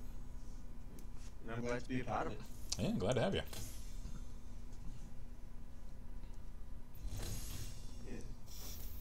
Many times LLP has helped me out in one way or another. Yeah, I'm glad to hear it. Usually drag me out of a slump. Yeah, that was the part of this that I never really counted on when I first got started. My whole impetus really was, it started more along the lines of what Angry Joe and Total Biscuit are about, and that most of their stuff is really centered around product advisory sorts of stuff, letting people know, is this worth your money and your time, or is this not? And my thinking when I got started was, having just come off of working from corrections where I knew I was working a very stressful environment every day, and I only had 3 hours of my personal time after work every day, and I did not want to waste those precious few hours of decompression that I had every day. So I was like, I really wanted to make something for those people that are in that same situation, to try and help them find things that are worth their time in what little free time that they have, which I feel like I was successful at. And then the community aspect of it started, and that really started once we started streaming, and I found there a much stronger passion to deliver for people on. Yeah, I still enjoy the satisfaction of informing people about products that either are or aren't worth their time and money. It's very much though like connecting with you guys and actually having these cool discussions and debates and stuff that I've found way more satisfying and rewarding personally than just knowing I've helped people spend their time and money well. Yeah, it's like, for me, I think easily some of my favorite streams are the ones that devolve into podcasts about some topic or other. Yeah. Oh, they're definitely some of the most fun. Yeah. And there's several topics that either me on my own or especially with Vi, we can just talk for hours about. One of these days I might actually take the plunge and do a legit podcast. I actually don't personally listen to any. Like, I have here and there every once in a while. There aren't any that I follow on like a weekly schedule or anything, and I know that's a huge thing for a lot of people. It's just not something that I've really looked into or started doing, so I don't know what's conventional in running a podcast or what's expected, so I would feel totally fish out of water trying to do it. You know what I say? Just do it anyway. I say screw convention, just record Discord voice chat. Oh god, there's some of those conversations that I have shadow played. Just have a weekly slot of like an hour or a few hours where that is dedicated to a voice chat with mates and you record it. I would actually really enjoy that if I'm honest. Just let the conversation go where it will. You know, get like slap an advisory on the beforehand, just so that people know what they're getting themselves into. Oh yeah. And then let it roll. It's like, especially anytime we get certain combinations of personalities in Discord chat, it just like goes off in there. Like, if we get especially Noah and Bob together, those two are comedic dynamite. Jeez. I'd wait to say more like comedic plutonium.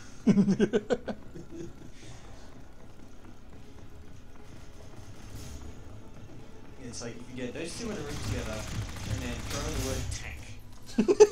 Oh, fireworks. Oh my God. Those two could host a military hardware podcast all on their own. Yeah, and I would watch it. Yeah, like it's really impressive actually. Like, in all seriousness, as much as I give them crap for it, they're super impressively knowledgeable about that. You know, it's like you with aircraft, and like I like to think me with small arms. Like, we've all got our specialties. I've never actually considered myself to have an aircraft specialty, but I suppose you're right. I mean, dude, look at what you do every day with KSP. If there's anybody in this community with an aircraft affinity, it is you. I will own that. However, my KSP skills as a whole pale in comparison to some of the guys on YouTube. Like, Oh, sure. I've linked in Discord, just earlier. A guy who goes by the name Hazardish, and just today he posted a video of him building a submarine in KSP, completely stock. You can do that? His design, yeah, you can, because one of the recent-ish updates that added mining also added a new resource called ore. Thing is, ore is a whole lot more dense than the fuels, Yeah. which are generally considered to be analogues of liquid oxygen and either kerosene or hydrogen. Right. Ore is more like rock, Yeah. or some such. So Right. throw a few full tanks of that on your craft, and it's going to sink. Yeah, seriously. But yeah, just the design skill that this guy displays is insane. Like, he uses techniques that never even occurred to me.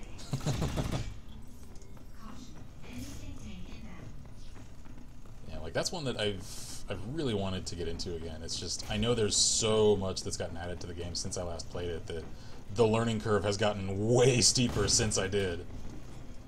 Well, I'd be happy to tune you. Oh, I'm Maybe sure. even on stream. I just have to find the time. Yeah. Especially with our launching of the side channels, like all of our free time is getting taken up, and what little of it isn't, I decompress with like settlement building and Fallout and that sort of thing.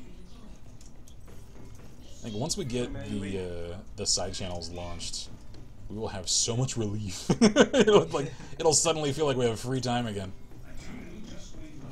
Well, maybe we could set aside a Wednesday stream or something like that for, you know, Kid learns KSP. Yeah, that would work.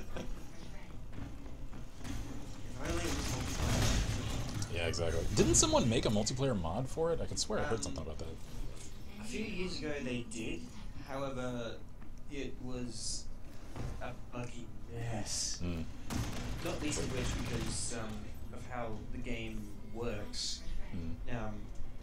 It's like pretty much every single part has physics applied to it. Right. So every craft that you build and fly isn't so much one entity as it is a swarm of parts flying in formation held together by a mystical joint force. Yeah, exactly. And you can imagine what applying physics to so many parts at once does to one's processor. Yeah, and if you're doing it multiplayer, if there's any discrepancy on like whether it's handled client side or server side, that could cause all kinds of problems. Yeah. It's like even with my single player stuff, until the 1.0 update that moved to Unity 5, KSP was a 32-bit process, so it could only utilize 4 gigs of RAM. Right. So if I was flying combat missions with AI controlled craft, my FPS tanked. It's like I don't know if you've seen a couple of videos that I've posted about them, but my dogfight videos. So it's like that is 2 aircraft and recording software running, and it is still choppy. So trying to add a connection to that, it would Although I and a few other people separately have come up with a way to do a pseudo multiplayer KSP, and that's essentially play by post. Oh yeah. So that would work. So, basically sharing a save file around. Yeah. Which works really well actually. It's sort of like a turn-based strategy game. Yeah, because then it's sort of like the old multiplayer of like the Heroes series, which I really enjoyed. However, was never good at. So my friend that I would play with, who was a strategic genius, would always massacre me. Because this guy now works in military intelligence, so he found his calling.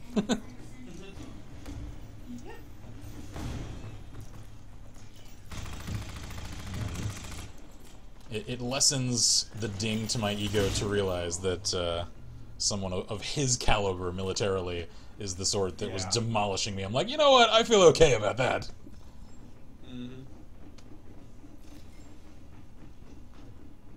Yeah, that feeling of being so thoroughly trounced by someone that earned it. Yeah. It's like, I need men.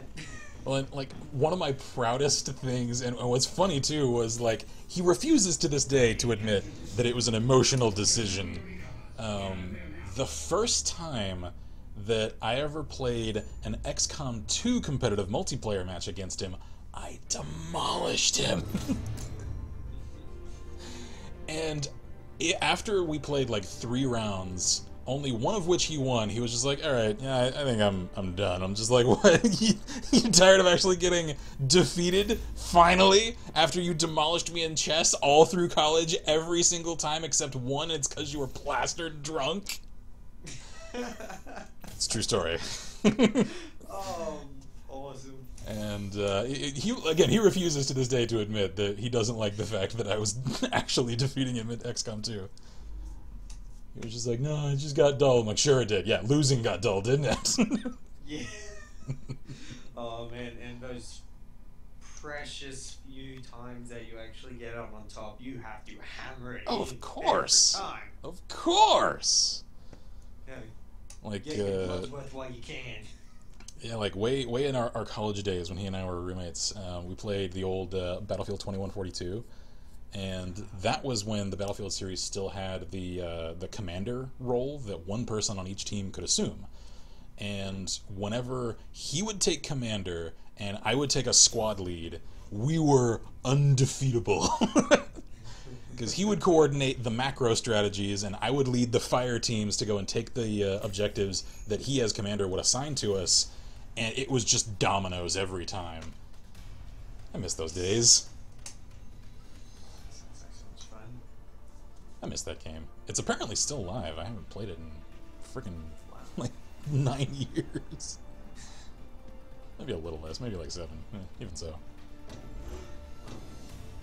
Battlefield lasts 7+ years. Yeah. Here's Michelle. Can't even last 2. Such a shame. Yeah, and honestly, the only of the recent ones that I'm interested in is Battlefield 1, which I hear is still going really strong. Which one was that? Battlefield 1. Oh yeah, yes. I've got to play that more. Yeah, that one free trial that we did was amazingly well done. Yeah, I've only played 2 of the single player campaigns, the starting tank one and the air-tank one. Mm-hmm. But both done superb. Yeah, hell yeah. And then in in the span of 1 year, they then turned around and then made Battlefront 2. Given that wasn't DICE, that was another subsidiary. Even so, though, I'm like, come on, guys. You know how to do it well. You did it last year.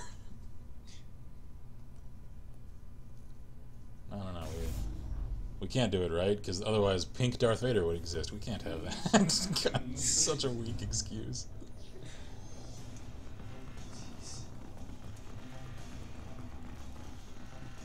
I just do not understand how Battlefront 2 could have failed so hard. I know, like they had everything going for them. They had a decent first outing in the game that, yeah, like Battlefront 1, sure, it was gorgeous, it was aesthetically perfect as far as I'm concerned, it just lacked for content. All they had to do was replicate the same level of production value, keep its progression system, and just add more content. Give it a single-player campaign, give it more customization, more maps, more weapons. That's all they had to do, and they would have an amazingly hot seller! And instead, nah, let's loot crate it up, because we're EA. God damn it, EA.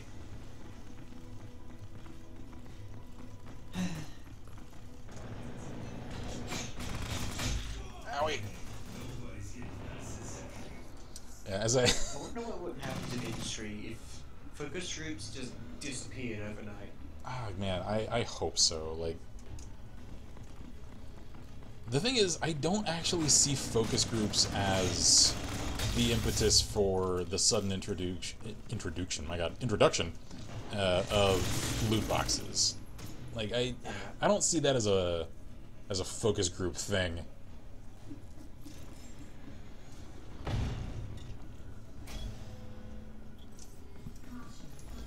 I think that's just an incremental progression that we're only now seeing the, I guess, extreme logical outcome of following that line of thought.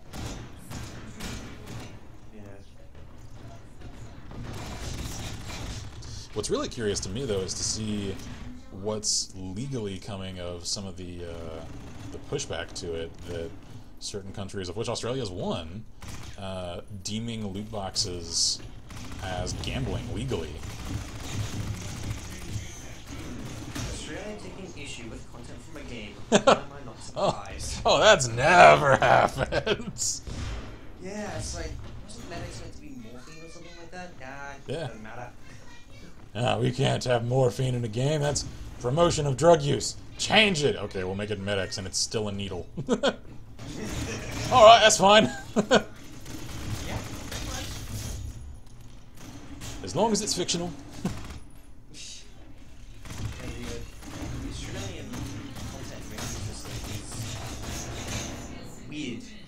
because you've got G, which is basically for anyone. And then you got PG, which is goes. Then you got M, which is mature, recommended for 15 and up. right? MA, which is restricted to 15 and up, and then R, which is 18 plus. Ah, gotcha. So it's sort of like a combination of the American ESRB and our movie rating system. Yeah, pretty much. But it's so weird because it's like, of course, Deadpool was hard R. Yeah. But It was here too, don't get me wrong. Yeah. But then the other X-Men movies were PG. Huh. I'm sorry. I mean, sure, they weren't as crass or vulgar. They still had a fair amount of overt violence, though. Yeah. Especially any scene with Wolverine in it. But now, take a 13-year-old kid look at that, he'll enjoy it. I mean, I know I did when I was 13. Tell him it's not real. Yeah. Like, I recognize I'm one of those that it's sort of an ironic statement. I half mean it, though, in that, like, I watched stuff that was way above and played stuff that was way above my recommended age range, and I turned out fine, I think. A little. Like I said, I only half mean that. At the same time, though, like, I didn't turn into a friggin' crazed murderer criminal kid, like... You know, I feel like if you have the ability, which some kids don't have, I totally acknowledge. I feel like it definitely should still come down to parental discretion. If you know your kid can tell the difference from fiction to reality, though, those restrictions aren't the end-all, be-all, you know? Nah. Like, some 15-year-olds can totally handle stuff that's intended for adults. Some really can't. And it also gets into the whole debate about whether or not violent content promotes that sort of behavior. Yeah. And I think it's multiple... pretty clear, yeah. Yeah, multiple psychological studies have proven that it doesn't. Nope. It's like, It's- it was certainly reinforced pre-existing, you know. Yeah, oh yeah. And if there's a pre-existing problem, it will only amplify it. That much is somewhat true. However, it's predicated upon there already being a problem. Yeah, yeah. I mean, violent people will consume violent media. That's not exactly a huge leap. So... But yeah, it's like, you know, showing, you know, a flower lady down the road, you know, Deadpool isn't going to make her suddenly pick up a katana. Yeah, like, You I go, was... "Hey, have a ball with it." Speaking of, like, nice old lady watching Deadpool, I was super worried when I first watched it in theaters, because Vice folks are aware of the fact that Deadpool is my favorite Marvel character ever. So, as a means of, like, understanding me a little more, they were like, no, we really want to go and watch the premiere of this with you. I'm like, are you sure? Oh boy. How did that go? Remarkably well, actually. They actually seriously enjoyed it, which kind of surprised me, because they're kind of like the good old, like, conservative Christian kind of family with the traditional values. I'm like, I don't know if they're gonna dig this. And it turns out, no, they're actually pretty loose and easygoing when it comes to a sense of humor. I'm like, oh, good. That was a relief. Have you seen Kingsman: The Secret Service? I have not. I really want to, though. So you've heard about it, you know, sort of Oh, yeah. what it is. Yeah. My mum was giggling in the middle of that movie. And, like, this is a woman that refuses to tolerate any amount of swearing in the household. She is extremely conservative when it comes to that sort of stuff. I guess if it wasn't you doing it. And then she didn't choose what movie. We just happened to be watching it in the living room, and she walked in. Probably an awkward moment at She came first. back in, sat down, and started giggling her pants off when people's heads started exploding.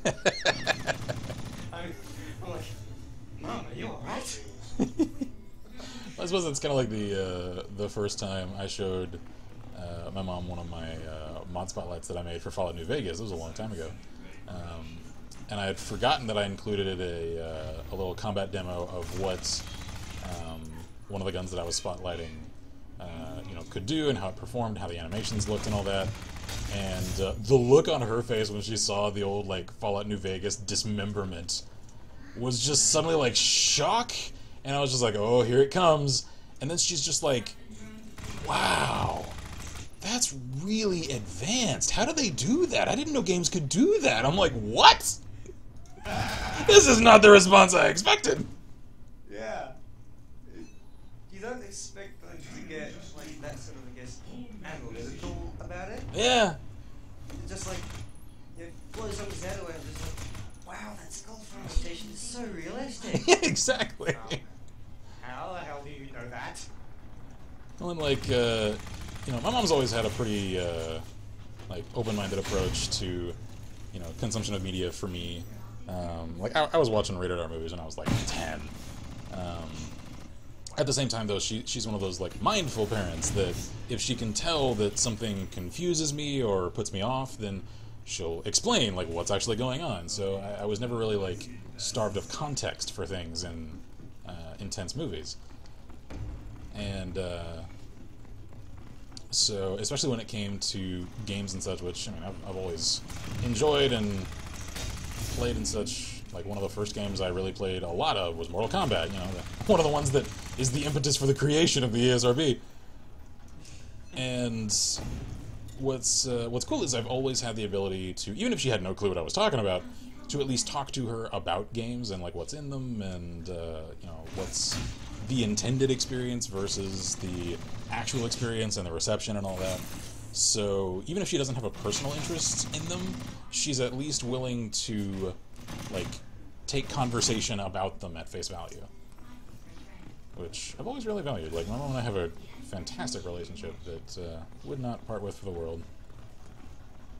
Sounds like awesome experience. Like, Yeah. And let me tell you, it's night and day compared to me and my dad. He and I have not spoken since I was 14. also, I have to say, you mentioned during the XCOM character setup stream that apparently the last name I chose for my character is the same as your mom. Yeah. My mom's first name is Laura. Complete and total coincidence, I assure you. Oh, I don't think I've ever said it out loud, so there's no way you could have known. Yeah, like, yeah, when you just said it offhand like that, just like, wait, what? Huh? Yep.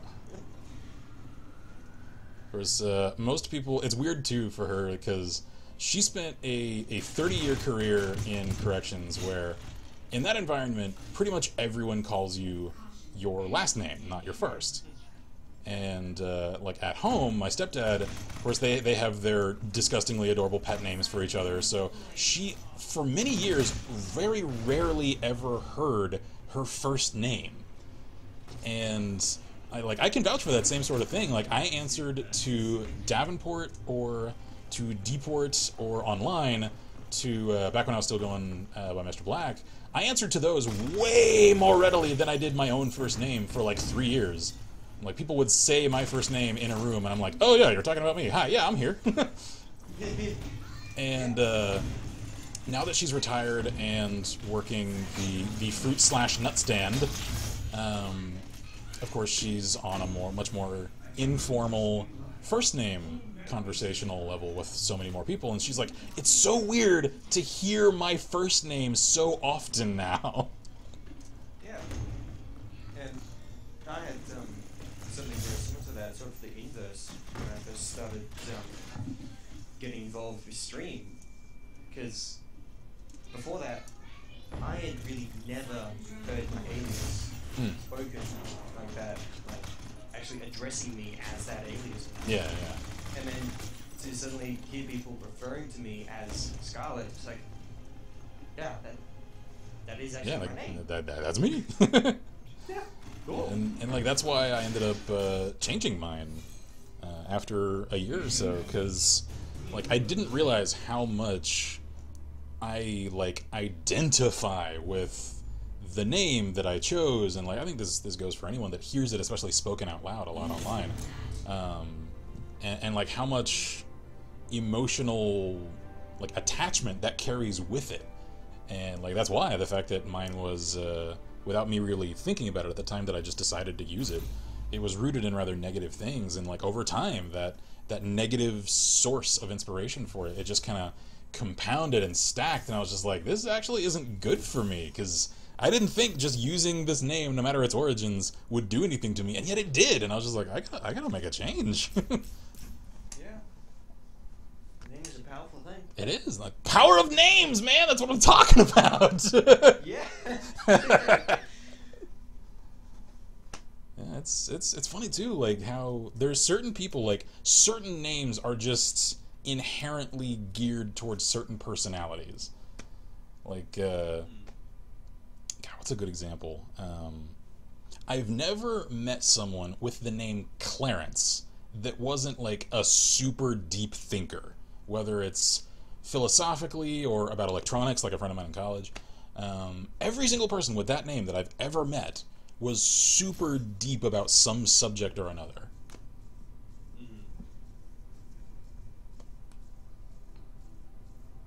What do you reckon the name of the first person born off Earth will be?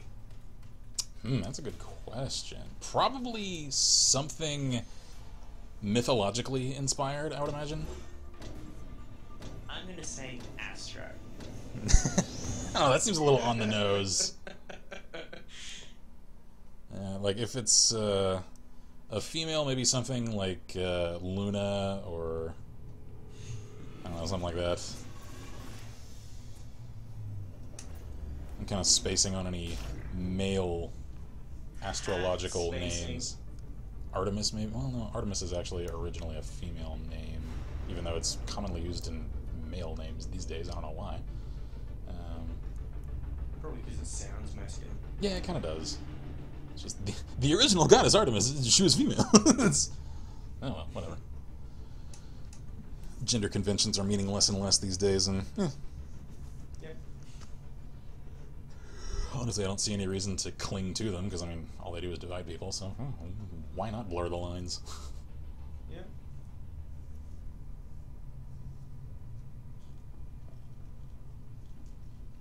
Now, I do wonder where the first person off-world will actually be born, because... I want to say either the moon or Mars, but probably more likely it'll be in orbit. Yeah, that's kind of what I'm thinking. It's either going to happen on the first, like, large, probably commercial, long-duration space station. Like, if there's a place where a private company maintains one and people stay there for, like, a year plus at a time. Either that, or if we make a moon station there, or Mars. Like, I'd put 50-50 chances it's Mars or somewhere else. Yeah. Although that does beg the question, how would zero-G affect the pregnant woman and the baby? That is a very good question, and one that I don't think anyone really has concrete answers to yet. Unless there are some strange studies that I've never heard about. I wouldn't expect there'd be too much difference from the fetus point of view, because, I mean, they're already suspended in fluid anyway. Yeah, exactly. But, yeah, the zero-G might play funky with the mother's circulation and such. Yeah, definitely. And it might still do strange things to the, like, the neurological chemistry of a fetus, simply because we know that the stimulation of, like, glands in the cerebrum can, you know, receive some effects from, like, gravitational forces. It's why, you know, as anyone that works emergency response can tell you, full moons, they really do affect people because of the increased gravitational effects. You know, as minute as the change is, it really does affect people. So, like, since a lot of the like hormonal development of the brain and stuff is very you know, conditional on the environment that the fetus develops in, how much would zero-G actually affect those things?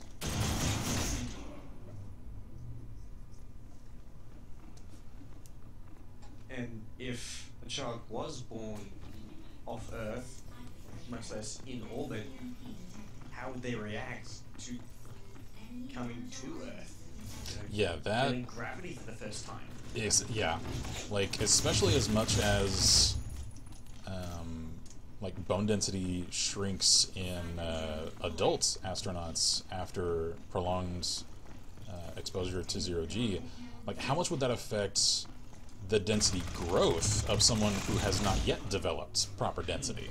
Like, would that stunt the growth of an infant child? Like that, I would imagine it would probably absolutely do, because so much of what develops the growth of one skeletal system is the subtle pressure of gravity constantly causing tiny microfractures and those filling in through the natural healing process, which over time strengthens the skeleton. Well, if you're not subject to gravity, that wouldn't happen. Like, I reckon, like, Mars colonies, I would say within 2 generations would be markedly shorter than the average Earthling population, just because of the lower gravity. Yeah, shorter and frailer. Like, they would not withstand trauma the same way that people with an acclimation to Earth's gravity would. Now, they may have stronger respiratory systems due to the different environmental pressures. I would think skeletally, though, they would develop more frail physiologies. I mean, that's just a guess on my part. It's just it's what would make sense to me. I wonder, could you condition a population to survive at a lower air pressure over generations, slowly lowering the atmospheric pressure in the habitat? Oh, totally. Take Tibetans, for example.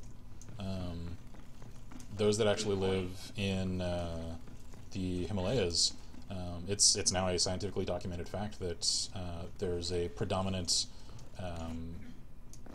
phenotype is the physical type of trait for genetics. Many of them actually have larger and more hardy hearts due to them constantly having to pump thinner oxygen throughout their systems. And it's not just that they get that large over a prolonged life of having to do it. They start that way. They are born that way. So obviously, to us, like to have a much higher red blood cell count than the average person. Yeah. I mean, high altitude training is a thing that athletes do. So. Oh yeah.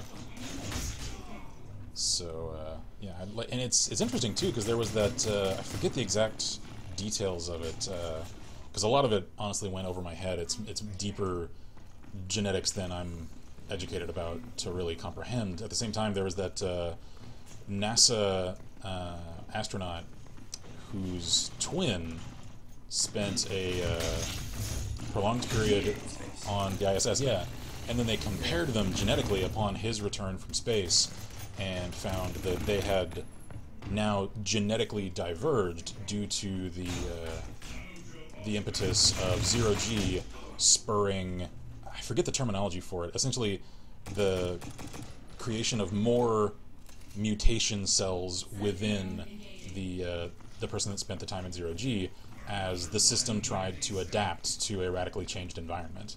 So like that's happening in a single person without even having to take an entire generation yet, which to me is remarkable because it shows how fast physiological acclimation to different environmental factors actually happens. Like evolution happens way faster than we think. I reckon if you could devise a way to acclimatize astronauts to a lower air pressure within the time frame of a Mars injection, you would actually be able to field much longer duration habitats, because if you're able to run the system at a lower air pressure, you are using less of the resources. Yeah, true. And you're also putting less stress on the habitat to contain said pressure. That's true, yeah. I would imagine for any long duration habitation they probably have a means of indefinitely creating oxygen within the hab, although, you know, maybe I'm wrong there. Well, that's what ISS currently does. Yeah. It takes plain water and splits it. Yeah, yeah. Just a second, I'm gonna talk to someone. Okay. So, for all of you chat folks that are more accurately comments folks over in Archive Land, because checking my phone, yeah, it looks like chat is well and truly dead and quiet, although actually that looks like a new message from Pyro. I'll check that here in a moment. Let me hide in a corner and see what he's talking about here. Let's see. All I see is hello again. I think maybe that's an outdated message. Yeah, that's about 10 minutes old at this point. Okay. About half an hour. Okay. Okay. I'm sorry to get you earlier. Yeah, I thought he was taking off for the night. Yeah. So. Wow. This has been quite a stream. How long have I streamed at this point? I've just gone full stream of consciousness mode for like the last hour. And I also don't remember. Oh, yes, I do. So we started out on Animal Planet stream. Then we went to Tesla. It's a Tesla and power. And now, of then course, we're on to space. Then we went to space. We got into politics for a bit there. Then we went back to space, and then genetics, and God, there was music and language in there as well. Oh God, we've got a whole encyclopedia here. Yeah, so I think I've got one more match in me, and then I think we'll call it a night. Because apparently it's almost 3 in the morning. I didn't know that. When did you start? I don't know. I don't remember. I think it was like 9ish. So. God, have I really streamed for like 5 hours now? It does not feel like it. I think you have. See, this is what happens when I stream without Vi here, because she's the one. No one to contain you. Yeah, exactly. Like, she's the one that like gets hungry and is just like, all right. She'll send me the hints of, I think it's time to start rapping, and I'm like, oh yeah, that makes sense. Okay. When I do this on my own, it's just like, eh.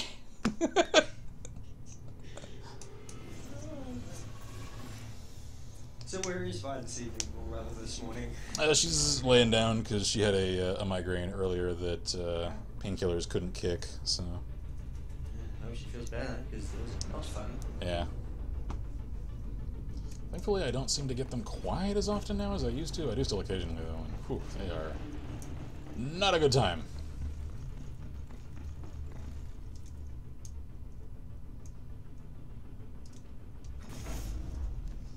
And also, unprovoked product plug, not paid sponsorship. Just like, I really appreciate this company and their product, because they have made a serious difference in my life over the last few weeks.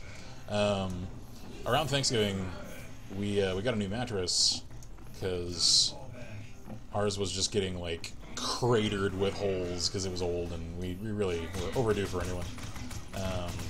And we got a Sleep Number. Now, I was super skeptical as to whether or not these things were worth half the hype that they get. They're worth the hype that they get. I've slept soundly every day since we got it except one night, and that's because I had a whole lot of shit on my mind. So that's not the fault of the mattress. And it's weird, too, because I was skeptical because they're essentially like air mattresses. They're just advanced air mattresses. And, yeah, I've actually slept remarkably well on it since we got it. And it's an undervalued thing. Getting a good night's sleep can make all the difference for one's mental health. Because I have had so much more clarity of mind and mental energy after about a week of sleeping on that thing. Just because I'm actually rested most of the time, for once. Now, I hate to burst the bubble here, but besides me screaming right now, is the difference due to the awesomeness of this particular mattress, or the fact that it is simply a new mattress? Probably a little of column A, a little of column C. Because our old one was just terrible. Don't get me wrong. Yeah. This one actually is like, it's legit really comfortable though, and Yeah, it's like, you go from super shit to kind of alright. Yeah. I really think the kind of ride is like God tier. Yeah, well, and our first night on it, we actually had a similar thing to that, because the little, what would you call it? Like it's a controller that comes with it. You adjust the firmness to softness settings on a scale of 1 to 100, and they recommend that like once a week or so you set it all the way up to 100 so that it fully inflates and it like pressurizes out any dips and sags that develop in it, so that it stays consistently, you know, firm and flat throughout its product lifespan, which makes sense.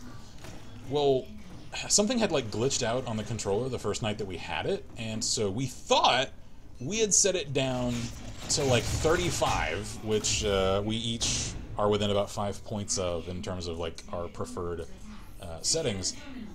And we went to sleep and we were just like, man, this feels way firmer. This is in the morning afterward than it did in the store with their example. Maybe that one is just like more worn in, because who knows how many people they put on that thing. So like, all right, whatever. It's still comfortable. Well, then we checked it. It was still on 100. We were just like, okay, we thought we had changed it. Apparently, it either glitched out or we didn't know how the hell to use the damn thing properly. And then that next night, we changed it down and made sure that it actually shifted down to our proper number, and we're suddenly just like, oh, this is worlds better. Yeah.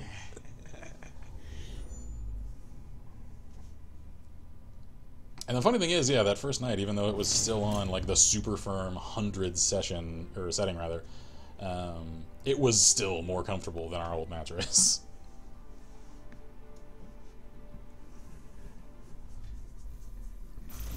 I always thought that sleep numb thing was just a gimmick. I did too. I was really skeptical. Her folks have one though, and they were the ones that really talked us into giving it a shot. I was just like, it's an air mattress. How comfy is an air mattress? Turns out, pretty friggin' comfy. Well, that's certainly news to me, because in my entire childhood of camping, I was on a bouncy castle every goddamn night, and no. Yeah. Especially if your entire family of 5 is sharing one dome tent, and it's on a very slight incline, and the dad is at the top of the hill, and I'm at the bottom. Everyone slid into me. Yeah, like whenever I would go the last couple years to go and visit my friend who's in the Marine Corps, who has only in the last couple of years got his own apartment out there. He's the one whose wedding I went to earlier this year. Anytime we've gone out there, because, you know, active military, unfortunately, they don't make a whole lot of money, so it was air mattress staying in their apartment. And he would always tell, because he has like paper thin walls in that apartment, anytime we'd roll over, and he'd mess with us too, just like, stop making it squeak as he's pounding on the wall. So that's when you pound back. It's like, you gave this thing to us. Yeah, exactly. I went to the store with you to get this thing. You know what you were signing up for. Yeah. You invited us here.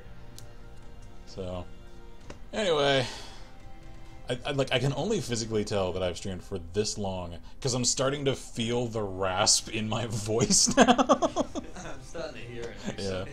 So I think I'm going to call it, and I'm going to go get a drink to try and calm that down.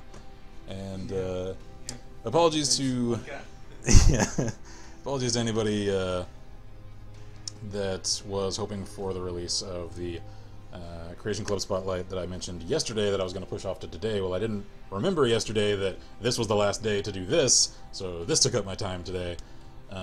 So I'm going to do as much as I can to at least do some of the work on that prior to stream tomorrow. That way it'll hopefully come out ready for release on Thursday. Because as much as it made some people mad that I so much as gave the time of day to a Creation Club add-on, which, whew, it made some people real mad, that video performed way higher numbers-wise than anything I've done in the last 6 months. So, yeah, I'm doing some more of that. And especially because there was one other creation